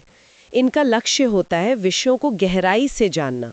इसमें रैपोर्ट यानी अच्छा संबंध बनाना बहुत महत्वपूर्ण होता है। इनकी वैलिडिटी ज़्यादा मानी जाती है पर रिलायबिलिटी कम होती है। ये समय लेने वाले होते हैं और इंटरव्यूअर का कौशल बहुत मायने रखता है। सेमी स्ट्रक्चर्ड इंटरव्यू, इसमें एक इंटरव्यू गाइड, कुछ मुख्य सवाल या टॉपिक्स होती हैं, लेकिन इंटरव्यूअर ज़रूरत के हिसाब से क्रम बदल सकता है या नए सवाल पूछ सकता है। ये संरचना और गहराई के बीच संतुलन बनाने की कोशिश है। इंटरव्यू लेने वाले का स्टाइल भी तो अलग अलग हो सकता है। हाँ बिल्कुल, कुछ इंटरव्यूअर्स नॉन डायरेक्टिव होते हैं, ज़्यादा बोलते नहीं, बस सुनते हैं। कुछ एक्टिव या अग्रेसिव भी हो सकते हैं, जैसे हॉवर्ड बेकर ने शिकागो के टीचर्स का इंटरव्यू लेते हुए किया ताकि छिपी हुई जानकारी निकलवा सकें। रिपीट। बेकर। कुछ एम्पैथेटिक हो सकते हैं, जैसे एन ओक्ले ने अपनी प्रसाद अली स्टडी में किया, जहां उन्होंने अपने अनुभव भी शेयर किए। रिपीट। ओक्ले। इंटरप्रेटिविस्ट नजरिए से इंटरव्यू ज्ञान इकट्ठा करने का तरीका नहीं, बल्कि ज्ञान का सक्रिय निर्माण, एक्टिव कंस्ट्रक्शन है, जो इंटरव्यूअर और उत्तरदाता मिलकर करते हैं। एक और तरीका है ग्रुप इंटरव्यूज या फोकस ग्रुप्स का। हाँ, इसमें एक साथ कई उत्तरदाताओं का इंटरव्यू लिया जाता है। फोकस ग्रुप्स में खास तौर पर प्रतिभागियों के बीच इंटरैक्शन को प्रोत्साहित किया जाता है ताकि उनके आपसी विमर्श से डेटा उत्पन्न हो। विल्किंसन मानती हैं कि ये ज़्यादा नेचुरलिस्टिक हो सकता है क्योंकि लोग असल ज़िंदगी में भी ग्रुप्स में बात करते हैं। फेमिनिस्ट नज़रिए से ये ज़्यादा इगैलिटेरियन, समानतावादी भी माना जा सकता है। ये बातचीत साझा अर्थों, शेयर्ड मीनिंग्स को स्टडी करने के लिए अच्छा है। रिपीट। Focus group. लेकिन ग्रुप में तो दिक्कतें भी हो सकती हैं। कोई एक हावी हो जाए या लोग दूसरों की हाँ में हाँ मिलाने लगें। बिल्कुल, ग्रुप डायनामिक्स एक बड़ी चुनौती है। कोई सदस्य डोमिनेट कर सकता है या कन्फर्मिटी, अनुरूपता का दबाव हो सकता है। तो इंटरव्यूज के ओवरऑल फायदे क्या हैं? फायदे हैं फ्लेक्सिबिलिटी, खासकर अनस्ट्रक्चर्ड इंटरव्यू बहुत लचीले होते हैं। क्लैरिफिकेशन, सवालों को स्पष्ट किया जा सकता है, गलतफहमी दूर की जा सकती है। कॉम्प्लेक्स सेंसिटिव टॉपिक्स, जटिल या संवेदनशील मुद्दों पर बात करने के लिए अच्छे हैं। रापो, अच्छा संबंध बनने पर गहरी और समृद्ध जानकारी मिल सकती है। उच्च वैलिडिटी। एक्सेसिबिलिटी, उन समूहों का अध्ययन किया जा सकता है जिन तक पहुंचना मुश्किल है, जैसे टेलर ने अपराधियों का किया।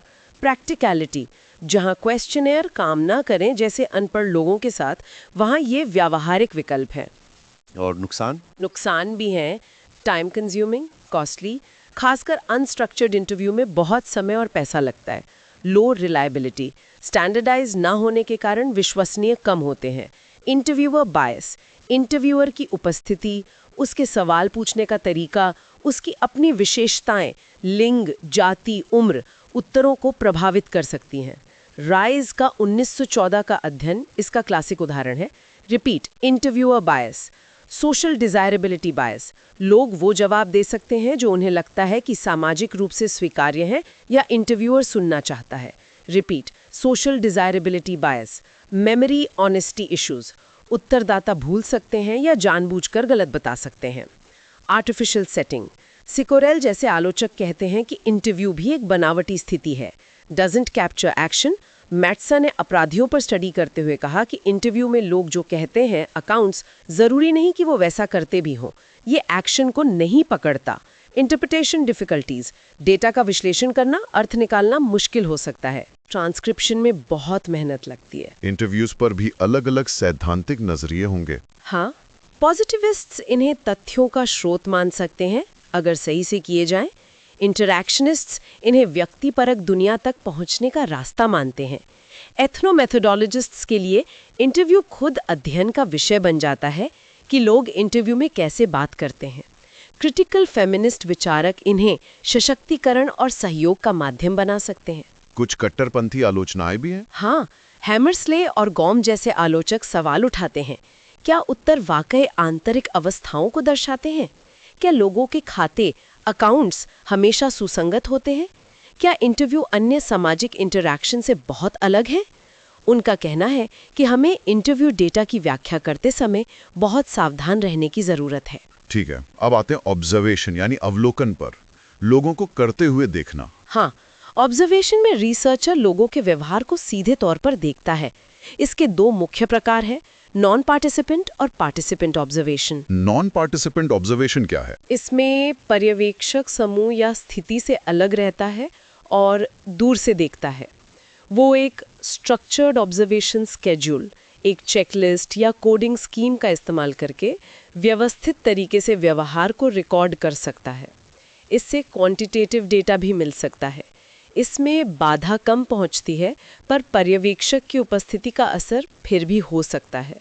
और आप हर स्थिति को ऑब्जर्व नहीं कर सकते, जैसे किसी के बेडरूम या कैबिनेट मीटिंग को। रिएक्टिविटी, लोगों का व्यवहार बदल जाना, यहाँ एक समस्या है। और पार्टिसिपेंट ऑब्जर्वेशन, जिसे एथनोग्राफी भी कहते हैं, ये बहुत अलग है। इसमें रिसर्चर खुद उस समूह या सेटिंग में शामिल हो जाता है जिसका वो अध्ययन कर रहा है। वो लोगों के साथ रहता है, उनकी गतिविधियों में भाग लेता है ताकि उनकी संस्कृति, उनके नज़रिए को गहराई से समझ सके। लक्ष्य होता है वर्स्टेन हासिल करना। इससे मुख्य रूप से क्वालिटेटिव डेटा मिलता है।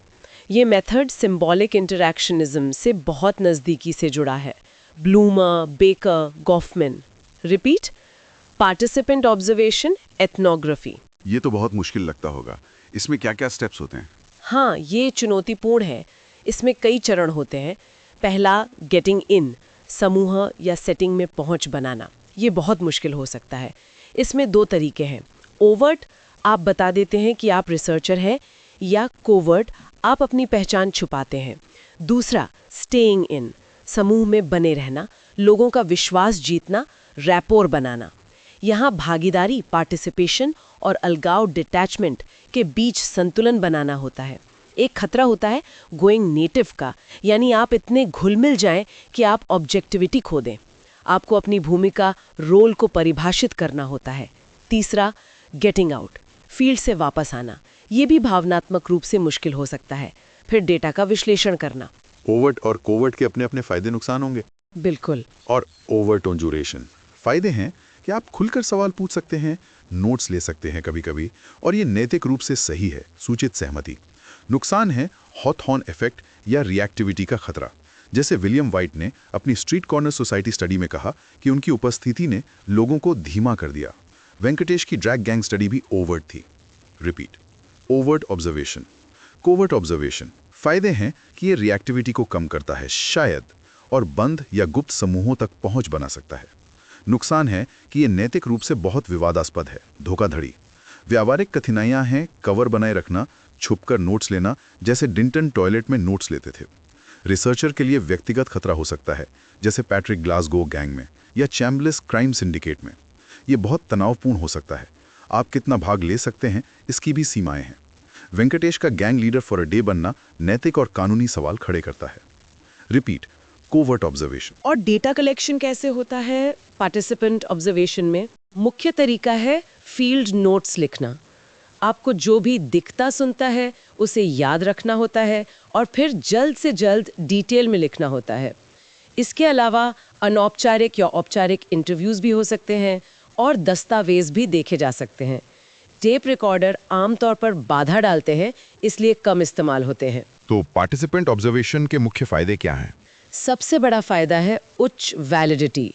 आप लोगों को उनके प्राकृतिक माहौल में वास्तविक व्यवहार करते हुए देखते हैं। आपको एक गहरी समझ, अंदर का दृश्य, इनसाइडर व्यू मिलता है, जैसा लाइबो ने कहा। ये लचीला मेथड है। आप रिसर्च के दौरान नए आइडियाज़ या हाइपोथेसिस जनरेट कर सकते हैं।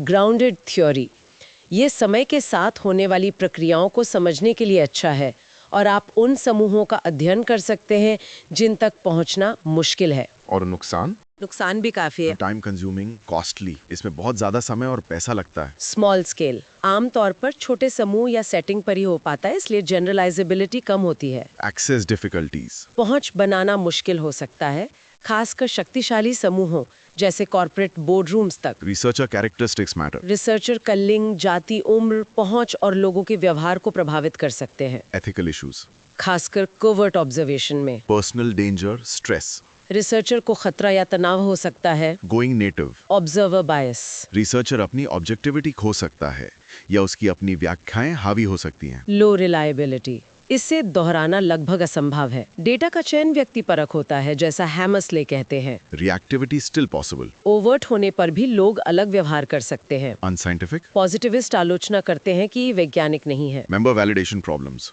क्या आप अपने निष्कर्षों को समूह के सदस्यों से वेरीफाई करा सकते हैं? ये मुश्किल हो सकता है। शायद ट्रायंगुलेशन दूसरे मेथड का इस्तेमाल करने की जरूरत पड़ती है। आपने ग्राउंडेड थियरी का जिक्र किया, वो क्या है? ग्राउंडेड थियोरी ग्लेजर और स्ट्रॉस द्वारा विकसित सिस्टमैटिक क्वालिटेटिव एनालिसिस का एक तरीका है। इसमें आप डेटा से ही थ्योरी को ग्राउंड करते हैं, यानी विकसित करते हैं। आप डेटा देखते हैं, उसमें पैटर्न या श्रेणियां ढूंढते हैं, फिर और डेटा इकट्ठा करते हैं उन श्रेणियों को समझने के लिए, श्रेणियों को परिष्कृत करते हैं, उनसे हाइपोथेसिस बनाते हैं और फिर उन्हें और डेटा से टेस्ट करते हैं। ये एक लगातार चलने वाला प्रोसेस है। बेकर ने मेडिकल छात्रों पर अपनी स्टडी में इसका इस्तेमाल किया। Repeat, grounded theory. लेकिन इसकी भी आलोचना है। हाँ, हैमर्सले आलोचना करते हैं कि ये मान लेता है कि नियम या पैटर्न मौजूद हैं जिन्हें खोजा जा सकता है, और बहुत कम एथनोग्राफर्स वास्तव में मामलों की तुलना करते हैं। एक और टर्म है क्रिटिकल एथनोग्राफी। हाँ, ये क्रिटिकल थ्योरी से प्रभावित एथनोग्राफी है। ये सिर्फ किसी विशिष्ट सेटिंग का वर्णन नहीं करती, बल्कि उसे शक्ति और शोषण की व्यापक संरचनाओं जैसे क्लास, जेंडर, रेस से जोड़ती है। इसका लक्ष्य सामाजिक परिवर्तन होता है। विलिस की लर्निंग टू लेबर या वेस्टवुड की फैक्ट्री स्टडी इसके उदाहरण हैं। इसकी आलोचना होती है कि ये सर्कुलर तर्कों का इस्तेमाल करती है, पहले से मान लेती है कि शोषण है। पैटी लथर ने इसके वैलिडिटी चेक करने के कुछ तरीके सुझाए हैं: triangulation, reflexivity, face validity, catalytic validity, यानी क्या ये बदलाव को प्रेरित करती है। पॉडसन आलोचना करते हैं कि ये शोषकों, ओप्रेसर्स की उपेक्षा करती है। Repeat, critical ethnography, Patti Lather. और पोस्ट मॉडर्न एथनोग्राफी? ये और भी रेडिकल है। स्टीफन टाइलर जैसे विचारक ऑब्जेक्टिविटी और एक्सप्लेनेशन के विचार को ही नकार देते हैं। ये रिफ्लेक्सिविटी और डायलॉग पर जोर देते हैं। इनका लक्ष्य वास्तविकता का प्रतिनिधित्व या रिप्रेजेंट करना नहीं, बल्कि अनुभव को जगाना, इवोक करना होता है। ये अक्सर खंडित खाते पेश करते हैं। इनका लक्ष्य होता है सत्य के दावों को कमजोर करके शोषण का विरोध करना। लेकिन इनकी आलोचना होती है कि ये आत्मपराजय है। अगर ये सिर्फ कहानी है तो फिक्शन से बेहतर क्यों है, और एक्सट्रीम रिलेटिविज्म की ओर ले जाती है।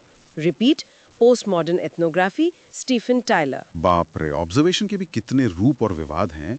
अच्छा, एक और तरीका है लॉन्गिट्यूडनल स्टडीज का, ये क्या है? लॉन्गिट्यूडनल स्टडीज यानी अनुदैर्ध्य अध्ययन। इसमें आप एक ही सैंपल का समय के साथ बार बार अध्ययन करते हैं। ये क्वांटिटेटिव भी हो सकता है, जैसे panel surveys, British household panel survey एक उदाहरण है, और क्वालिटेटिव भी, जैसे कोई लंबी एथनोग्राफी, स्केग्स की स्टडी। Repeat, longitudinal study. इसका फायदा क्या है? सबसे बड़ा फायदा है कि आप समय के साथ होने वाले परिवर्तन और विकास को ट्रैक कर सकते हैं। आप कारण प्रभाव संबंधों को समय के साथ बेहतर पहचान सकते हैं। लोग हाल की घटनाओं को ज्यादा सटीकता से याद रखते हैं, और क्योंकि आप बहुत सारा डेटा इकट्ठा करते हैं, शायद रिसर्चर के अपने सिद्धांतों को थोपने की गुंजाइश कम होती है। और नुकसान? नुकसान है कि ये बहुत समय लेने वाले और महंगे होते हैं।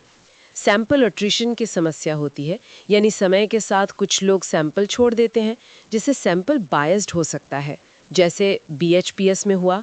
लोगों को पता होता है कि उन पर स्टडी हो रही है, तो रिएक्टिविटी या व्यवहार परिवर्तन हो सकता है, और इतने सारे डेटा का विश्लेषण करना जटिल हो सकता है। Repeat, sample attrition. ठीक है, तो ये थे प्राइमरी डेटा कलेक्शन के मुख्य तरीके। अब बात करते हैं सेकेंडरी डेटा सोर्सेज की, यानी वो डेटा जो पहले से मौजूद है, किसी और ने इकट्ठा किया है। हाँ, सेकेंडरी डेटा का इस्तेमाल भी बहुत होता है। इसका सबसे बड़ा फायदा है कि ये समय और पैसा बचाता है। आप ऐतिहासिक घटनाओं का अध्ययन कर सकते हैं जिन तक आप सीधे नहीं पहुंच सकते। बड़े पैमाने का डेटा मिल सकता है, और आप समय और स्थान के आधार पर तुलना कर सकते हैं। लेकिन सावधानी भी बरतनी पड़ती होगी। बिल्कुल। सबसे बड़ी चिंता रिलायबिलिटी और वैलिडिटी की होती है। क्या ये डेटा भरोसेमंद है? क्या ये वही माप रहा है जो आप जानना चाहते हैं? हो सकता है ये डेटा आपकी रिसर्च जरूरतों के हिसाब से इकट्ठा ना किया गया हो। सबसे कॉमन सेकेंडरी डेटा सोर्स हैं ऑफिशियल स्टैटिस्टिक्स, यानी सरकारी आंकड़े। हाँ, जैसे जनगणना, सेंसस, अपराध के आंकड़े, क्राइम स्टैटिस्टिक्स या सरकारी सर्वे जैसे जनरल हाउसहोल्ड सर्वे यूके में। इनके फायदे क्या हैं, खासकर पॉजिटिविस्ट नजरिए से? पॉजिटिविस्ट्स इन्हें पसंद करते हैं क्योंकि ये बड़े पैमाने पर होते हैं और अक्सर रिप्रेजेंटेटिव होते हैं।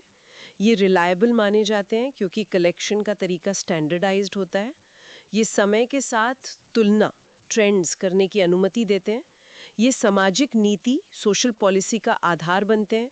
ये अनअब्ट्रूसिव मेजर हैं ब्राइमन, यानी इन्हें इकट्ठा करने से लोगों का व्यवहार प्रभावित नहीं होता, रिएक्टिविटी नहीं होती है। ये आसानी से उपलब्ध और सस्ते होते हैं।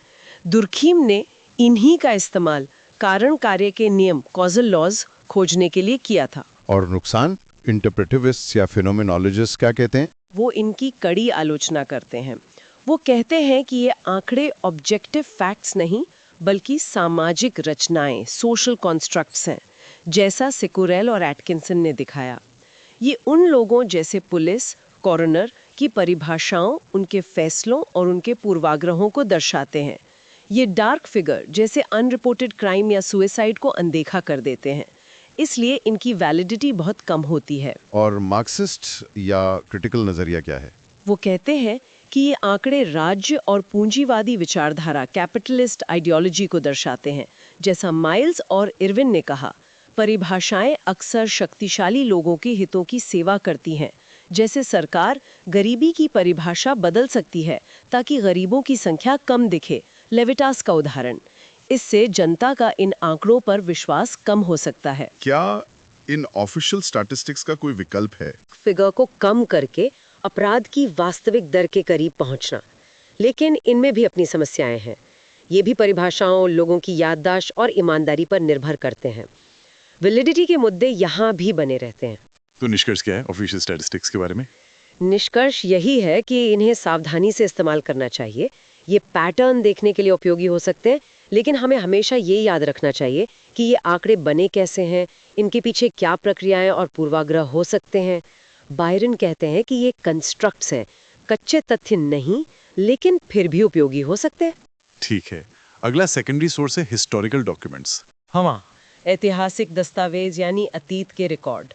ये सार्वजनिक हो सकते हैं जैसे सरकारी रिपोर्ट, कानून, या निजी जैसे डायरी पत्र।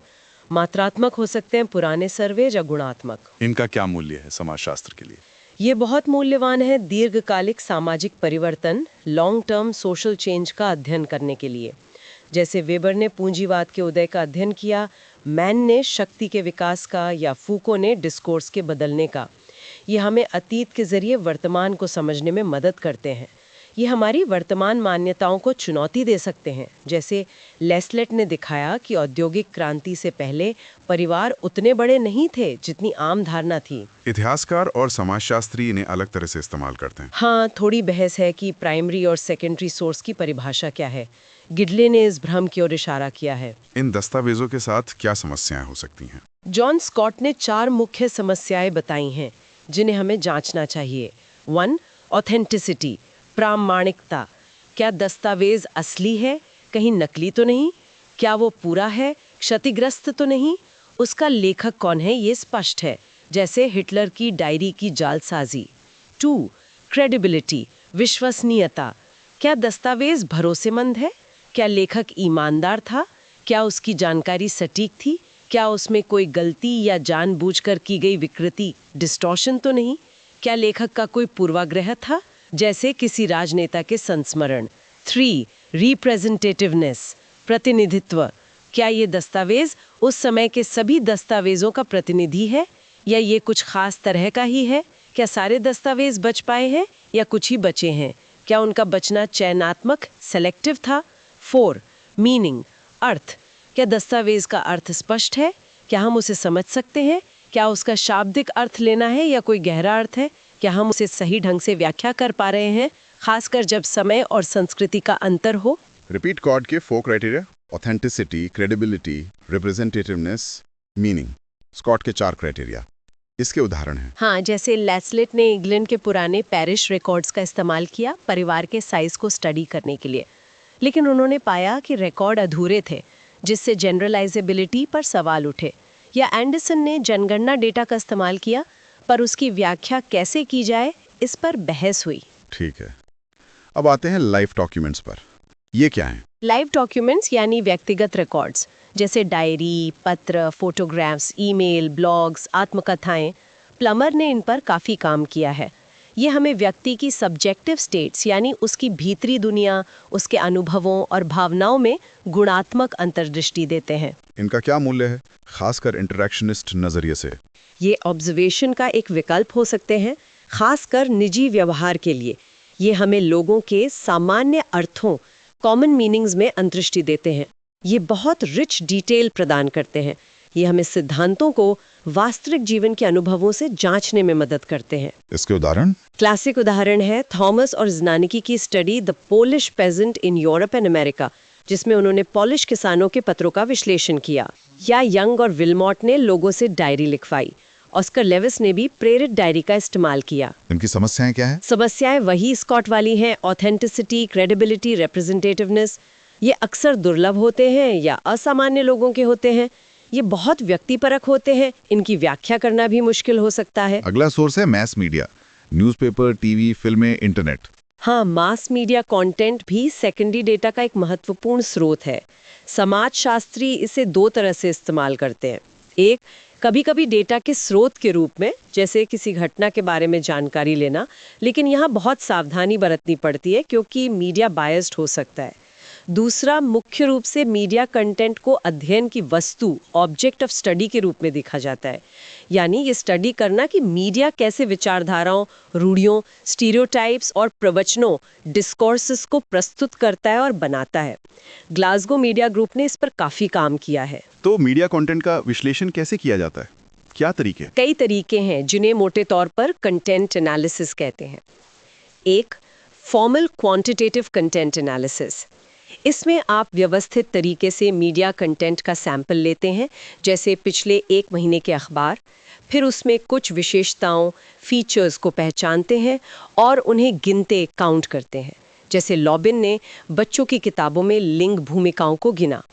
ये रिलायबल हो सकता है अगर कोडिंग स्कीम स्पष्ट हो और अलग-अलग कोडर्स एक जैसे नतीजे दें। इंटरकोडर रिलायबिलिटी, कैपस स्कोर। लेकिन इसकी आलोचना है कि सिर्फ गिनना अर्थ बताने के लिए काफ़ी नहीं है। ये संदर्भ, कॉन्टेक्स्ट और दर्शक, ऑडियंस की व्याख्या को नज़रअंदाज करता है। Repeat, formal content analysis. 2, thematic analysis, qualitative. इसमें आप गिनने पर फोकस नहीं करते, बल्कि किसी विशिष्ट क्षेत्र जैसे न्यूज़ रिपोर्ट का विस्तृत विश्लेषण करते हैं और उसमें अंतर्निहित विषयों, थीम्स या इरादों, इंटेंशंस को उजागर करने की कोशिश करते हैं। पॉसन ने इसे समझाया है। उदाहरण, सूथिल और वॉल्बी ने देखा कि बलात्कार की रिपोर्टिंग कैसे होती है और पाया कि अक्सर पितृसत्तात्मक संदर्भ को नज़रअंदाज किया जाता है। इसमें आप बार बार आने वाले उदाहरणों को देखते हैं। इसकी आलोचना होती है कि ये चयनात्मक हो सकता है और दर्शक की व्याख्या को नज़रअंदाज करता है। Repeat, thematic analysis. 3, textual analysis, qualitative. ये और भी गहराई में जाता है। ये भाषाई उपकरणों, लिंग्विस्टिक डिवाइसेस की जांच करता है कि शब्दों को कैसे जोड़ा गया है, कौन से शब्द इस्तेमाल किए गए हैं, ताकि एक विशेष व्याख्या को प्रोत्साहित किया जा सके। पॉसन का उदाहरण है कि कैसे मीडिया में हड़ताल शब्द अक्सर खतरे या अराजकता जैसे शब्दों से जुड़ा होता है। इसमें आप पाठ की व्याख्या सांस्कृतिक कोड्स के संबंध में करते हैं। सिमियोटिक्स, संकेत विज्ञान, यहाँ महत्वपूर्ण है। बार्थेस का पेरिस मैच कवर का विश्लेषण इसका क्लासिक उदाहरण है। समस्या वही है कि ये रिसर्चर की व्याख्या पर बहुत निर्भर करता है। Scott. Repeat, textual analysis, semiotics. 4, audience analysis. ये तीनों तरीके सिर्फ टेक्स्ट पर फोकस करते हैं। ऑडियंस एनालिसिस दर्शकों की प्रतिक्रिया और व्याख्या पर ध्यान केंद्रित करता है। ये रिसर्चर की अपनी व्याख्या की जांच करता है और मानता है कि दर्शक पैसिव नहीं, एक्टिव हैं, वो अपने तरीके से अर्थ निकालते हैं। इसके लिए इंटरव्यू या फोकस ग्रुप्स का इस्तेमाल किया जाता है। समस्याएं, क्या दर्शक ईमानदार हैं? क्या ये दीर्घकालिक प्रभावों को पकड़ सकता है? Repeat, audience analysis. क्या इन तरीकों को मिलाया भी जा सकता है? हाँ, ग्लासगो मीडिया ग्रुप, फिलो और मिलर ने सर्किट ऑफ कम्युनिकेशन का मॉडल दिया। वो कहते हैं कि हमें पूरे संचार सर्किट का अध्ययन करना चाहिए। कैसे संस्थाएं जैसे मीडिया हाउस कंटेंट बनाती हैं, वो कंटेंट क्या है, दर्शक उसकी व्याख्या कैसे करते हैं और इसका असर निर्णय लेने वालों जैसे पॉलिसी मेकर पर क्या पड़ता है। वो इसके लिए कई तरीकों का इस्तेमाल करते हैं, content analysis, audience research, production studies. Philo और बेरी की इजराइल फिलिस्तीन कवरेज पर स्टडी इसका उदाहरण है। Repeat. Glasgow media group, circuit of communication. तो सेकेंडरी सोर्सेज का मूल्यांकन करने के लिए जॉन स्कॉट के वो 4 criteria, authenticity, credibility, representativeness, meaning, बहुत उपयोगी है। हाँ, वो एक अच्छा फ्रेमवर्क है किसी भी सेकेंडरी सोर्स को क्रिटिकली देखने के लिए। आजकल इंटरनेट रिसर्च भी बहुत हो रही है, इसमें क्या खास है? हाँ, मार्कम ने इंटरनेट रिसर्च पर लिखा है। वो 2 तरह की रिसर्च में फ़र्क करती हैं। एक, इंटरनेट का उपकरण यानी टूल के रूप में इस्तेमाल करना, जैसे ऑनलाइन सर्वे करना, ईमेल या चैट से इंटरव्यू लेना। दूसरा, इंटरनेट का स्थान यानी प्लेस के रूप में अध्ययन करना, जैसे ऑनलाइन समुदायों, फोरम, सोशल मीडिया इंटरैक्शन का अध्ययन करना। अक्सर ये दोनों ओवरलैप करते हैं। Repeat, Markham. इंटरनेट रिसर्च की विशेषताएं क्या हैं? इंटरनेट एक अनोखा माध्यम और स्थान है।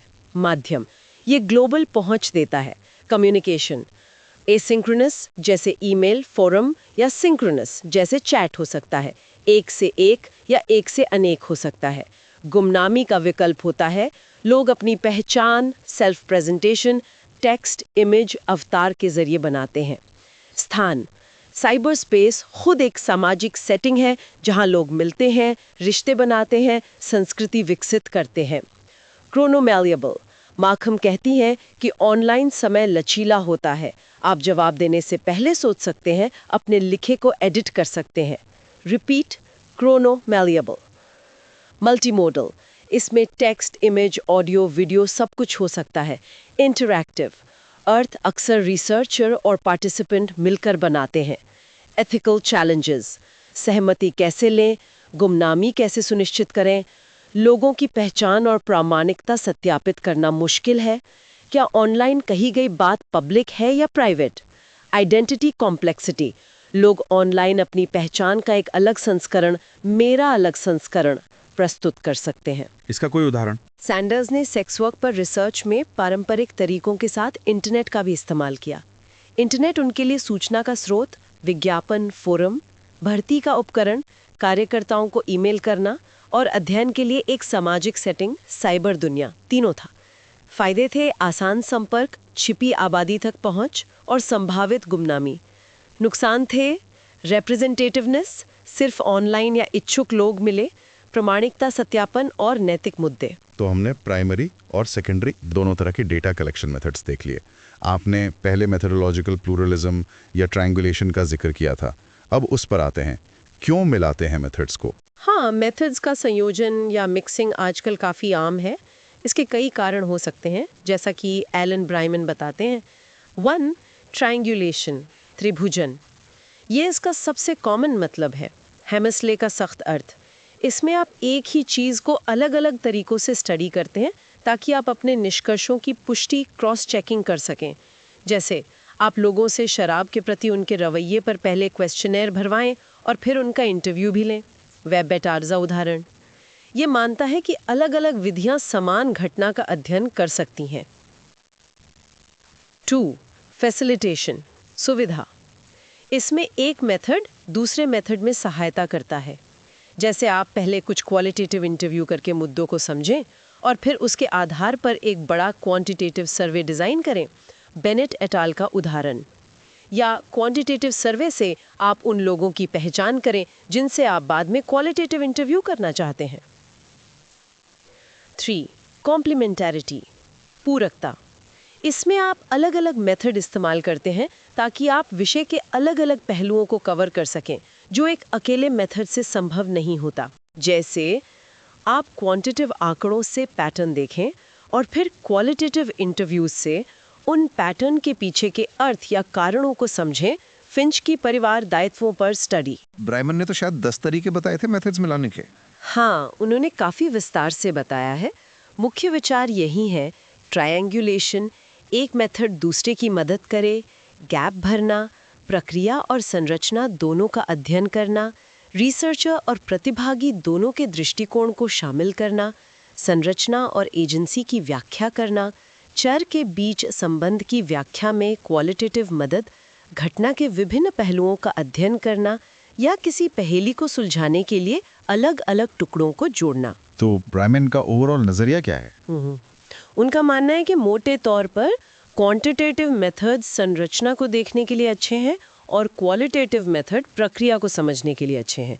दोनों को मिलाने से हमें एक ज़्यादा पूरी तस्वीर मिलती है। लेकिन वो ये भी कहते हैं कि ये कोई रामबाण इलाज नहीं है, इसके लिए ज़्यादा कौशल, समय और संसाधनों की ज़रूरत होती है।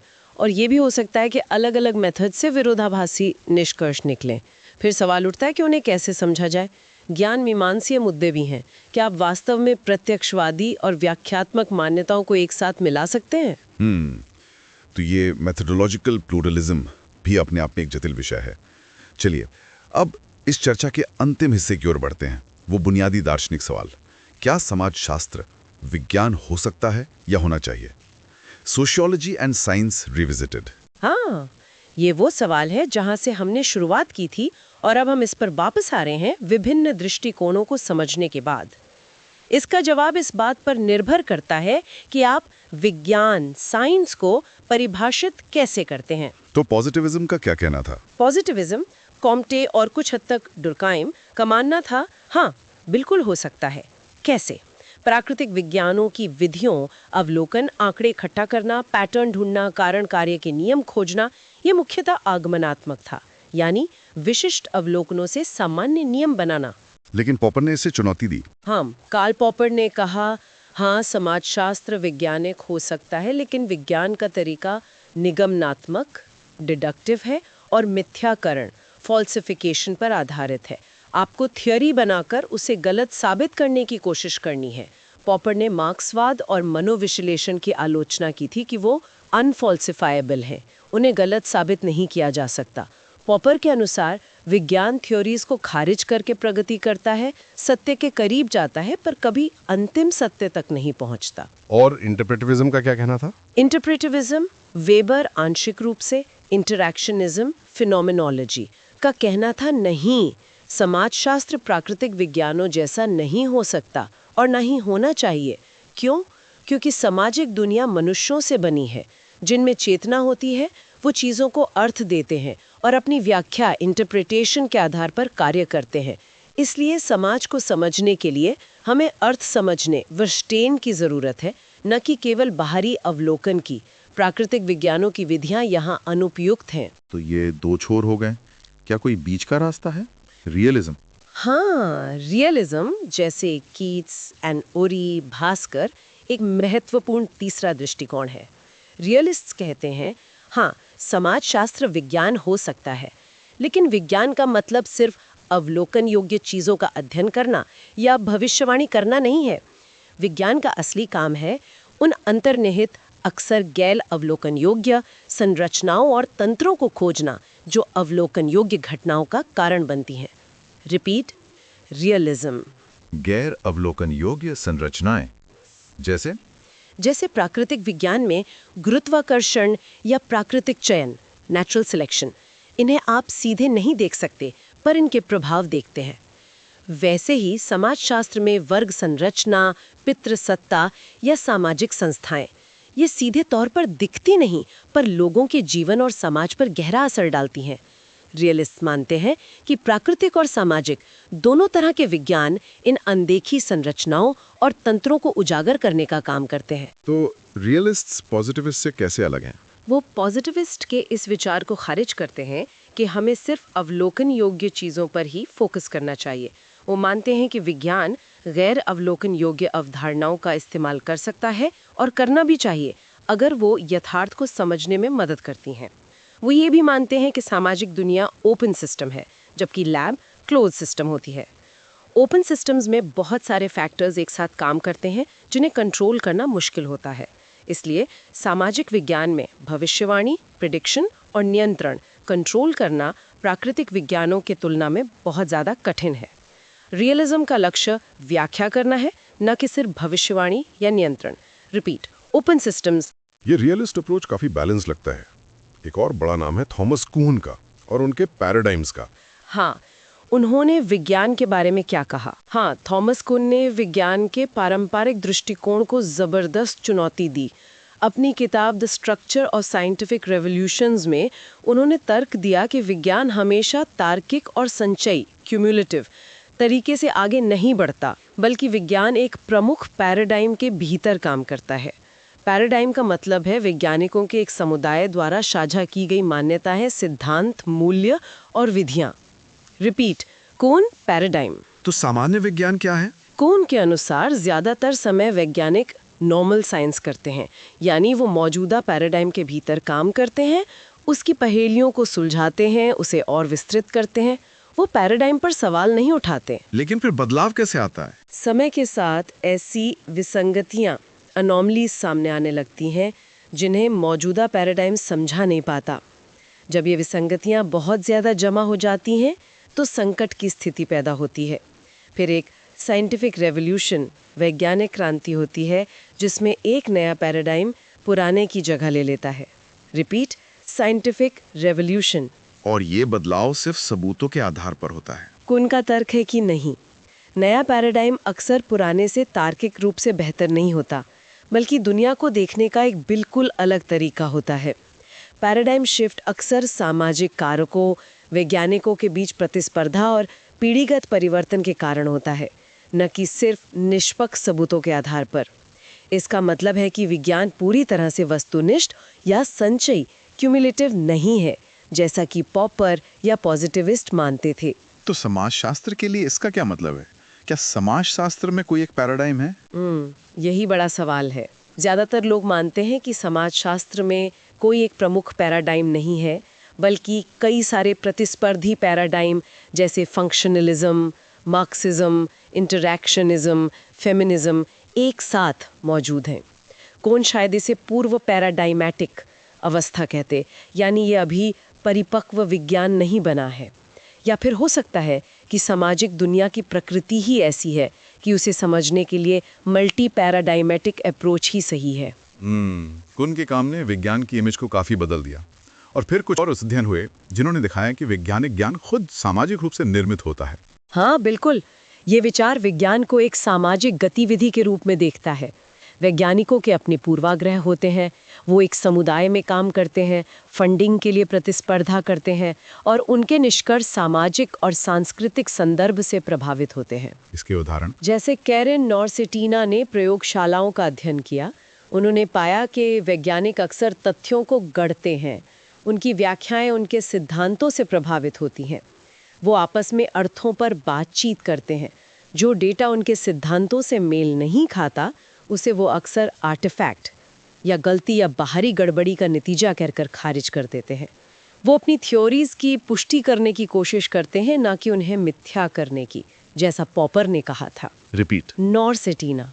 और गोम का डार्विन पर अध्ययन? हाँ, रॉजर गोम ने तर्क दिया कि डार्विन का विकास का सिद्धांत, थ्योरी ऑफ एवोल्यूशन, खासकर प्राकृतिक चयन, नेचुरल सिलेक्शन और अस्तित्व के लिए संघर्ष, स्ट्रगल फॉर एग्जिस्टेंस का विचार उस समय की विक्टोरियन इंग्लैंड की विचारधारा से बहुत प्रभावित था।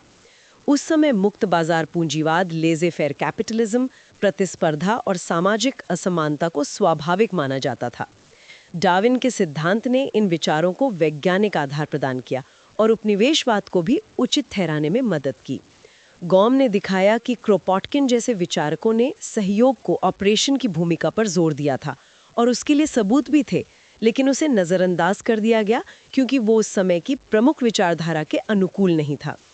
Repeat, Gomm, Kropotkin. तो मतलब विज्ञान भी पूरी तरह निष्पक्ष और वस्तुनिष्ठ नहीं है, वो भी समाज के प्रभावित होता है। हाँ, इन अध्ययनों का यही निष्कर्ष है।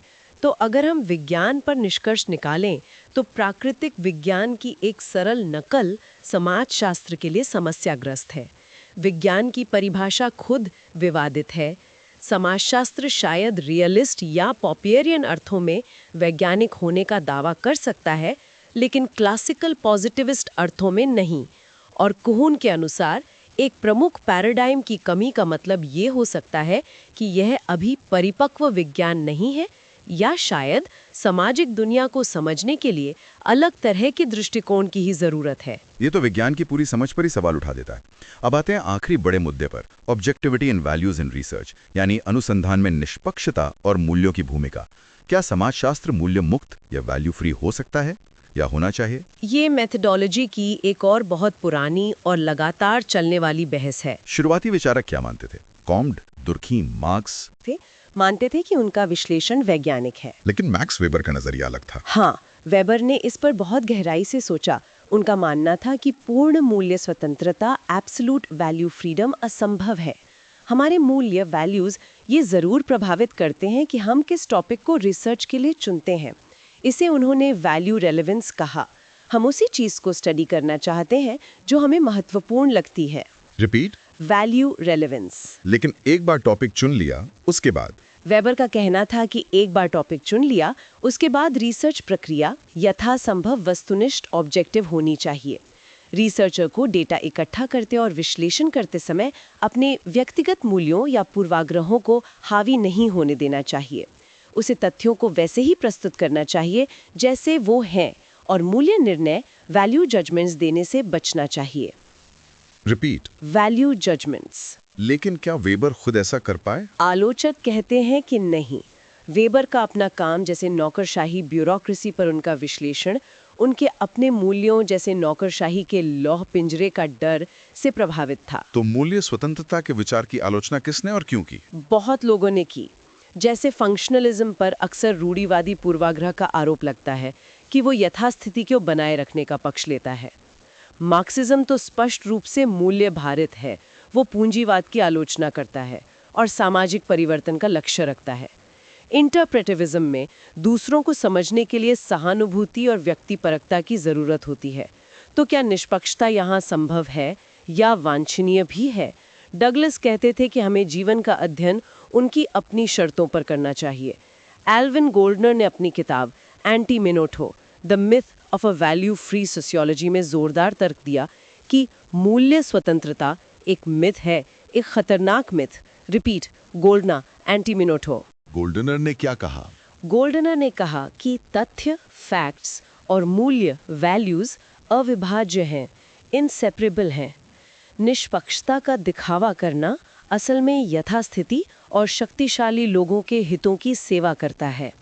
उन्होंने कहा कि समाजशास्त्रियों को चुपचाप साइड में नहीं खड़ा होना चाहिए, बल्कि उन्हें पक्ष लेना चाहिए, और वो पक्ष अंडरडॉग, कमजोर, शोषित का होना चाहिए। गुनार मेडल का भी नाम आता है। हाँ, गुन्नार मर्डल ने कहा कि मूल्य रिसर्च में हमेशा मौजूद होते हैं, इसलिए बेहतर है कि उन्हें छुपाने के बजाय स्पष्ट रूप से बताया जाए, एक्सप्लिसिटली स्टेटेड। और फेमिनिस्ट और क्रिटिकल थियरी तो मानती ही है कि रिसर्च वैल्यू लोडेड होनी चाहिए। बिल्कुल, उनका तो पूरा प्रोजेक्ट ही शोषण और असमानता को चुनौती देने पर आधारित है।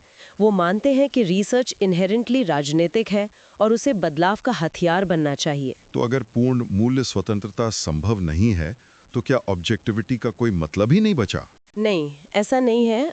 मार्टिन हैमर्सली ने ऑब्जेक्टिविटी को फिर से परिभाषित करने की कोशिश की है। उनका कहना है कि लक्ष्य पूर्ण मूल्य स्वतंत्रता हासिल करना नहीं है, जो शायद असंभव है, बल्कि पूर्वाग्रहों से उत्पन्न होने वाले वैधता के लिए खतरों, थ्रेट्स टू वैलिडिटी को कम करना है। रिपीट। हैमर्सले। ये कैसे किया जा सकता है? हैमर्सले का तर्क है कि ये शोध मूल्यों, रिसर्च वैल्यूज के प्रति प्रतिबद्धता के माध्यम से हासिल किया जा सकता है। इन मूल्यों में शामिल हैं सत्य खोज, ट्रूथ सीकिंग को अन्य हितों जैसे राजनीतिक एजेंडा या फंडिंग से ऊपर रखना, रिफ्लेक्सिविटी, अपने पूर्वाग्रहों के प्रति सजग रहना, और खुलापन, अपने तरीकों और निष्कर्षों को दूसरों की जांच के लिए प्रस्तुत करना। वो ये भी मानते हैं कि कुछ मूल्यों का तार्किक मूल्यांकन संभव है। और कार्स्पेकन का क्या कहना था? फिल कार्स्पेकन, जिनकी हमने क्रिटिकल रिसर्च के संदर्भ में बात की थी, मानते हैं कि मूल्य रिसर्च का अभिन्न अंग है, लेकिन इसका मतलब ये नहीं कि तर्कसंगत बहस या अनुभवजन्य परीक्षण, एम्पिरिकल टेस्टिंग संभव नहीं है। सामाजिक सुधार के लिए ज्ञान का उपयोग करने की प्रतिबद्धता एक वैध मूल्य है। तो निष्कर्ष क्या निकलता है ऑब्जेक्टिविटी और वैल्यूज पर? निष्कर्ष ये है कि पूर्ण निष्पक्षता या मूल्य स्वतंत्रता शायद एक मिथक है। मूल्य रिसर्च प्रक्रिया के हर चरण को प्रभावित करते हैं। टॉपिक चुनने से लेकर मेथड चुनने, डेटा विश्लेषण और निष्कर्ष लिखने तक। असली बहस इस बात पर है कि इन मूल्यों का क्या किया जाए। क्या उन्हें छिपाने की कोशिश की जाए, जैसा वेबर ने आंशिक रूप से सुझाया? क्या उन्हें स्पष्ट रूप से बताया जाए, जैसा मिल्ड्रेल ने कहा? क्या उन्हें सामाजिक परिवर्तन के लिए सक्रिय रूप से अपनाया जाए, जैसा गोर्नर, क्रिटिकल और फेमिनिस्ट विचारक कहते हैं? या क्या रिफ्लेक्सिव अभ्यास के माध्यम से उनके पूर्वाग्रहों को कम करने की कोशिश की जाए, जैसा हैमर्सले सुझाते हैं? तो मेथोडोलॉजी कोई आसान या सीधा विषय नहीं है। बहुत सारे दृष्टिकोण, बहसें और दुविधाएं हैं। बिल्कुल, और ये अच्छा है। ये दिखाता है कि समाजशास्त्र एक जीवंत और आत्म आलोचनात्मक विषय है। तो इस पूरी चर्चा के बाद मेथोडोलॉजी पर कुछ अंतिम विचार क्या होंगे? कुछ बातें ध्यान में रखनी चाहिए। विधि का चुनाव सिर्फ तकनीकी मामला नहीं है।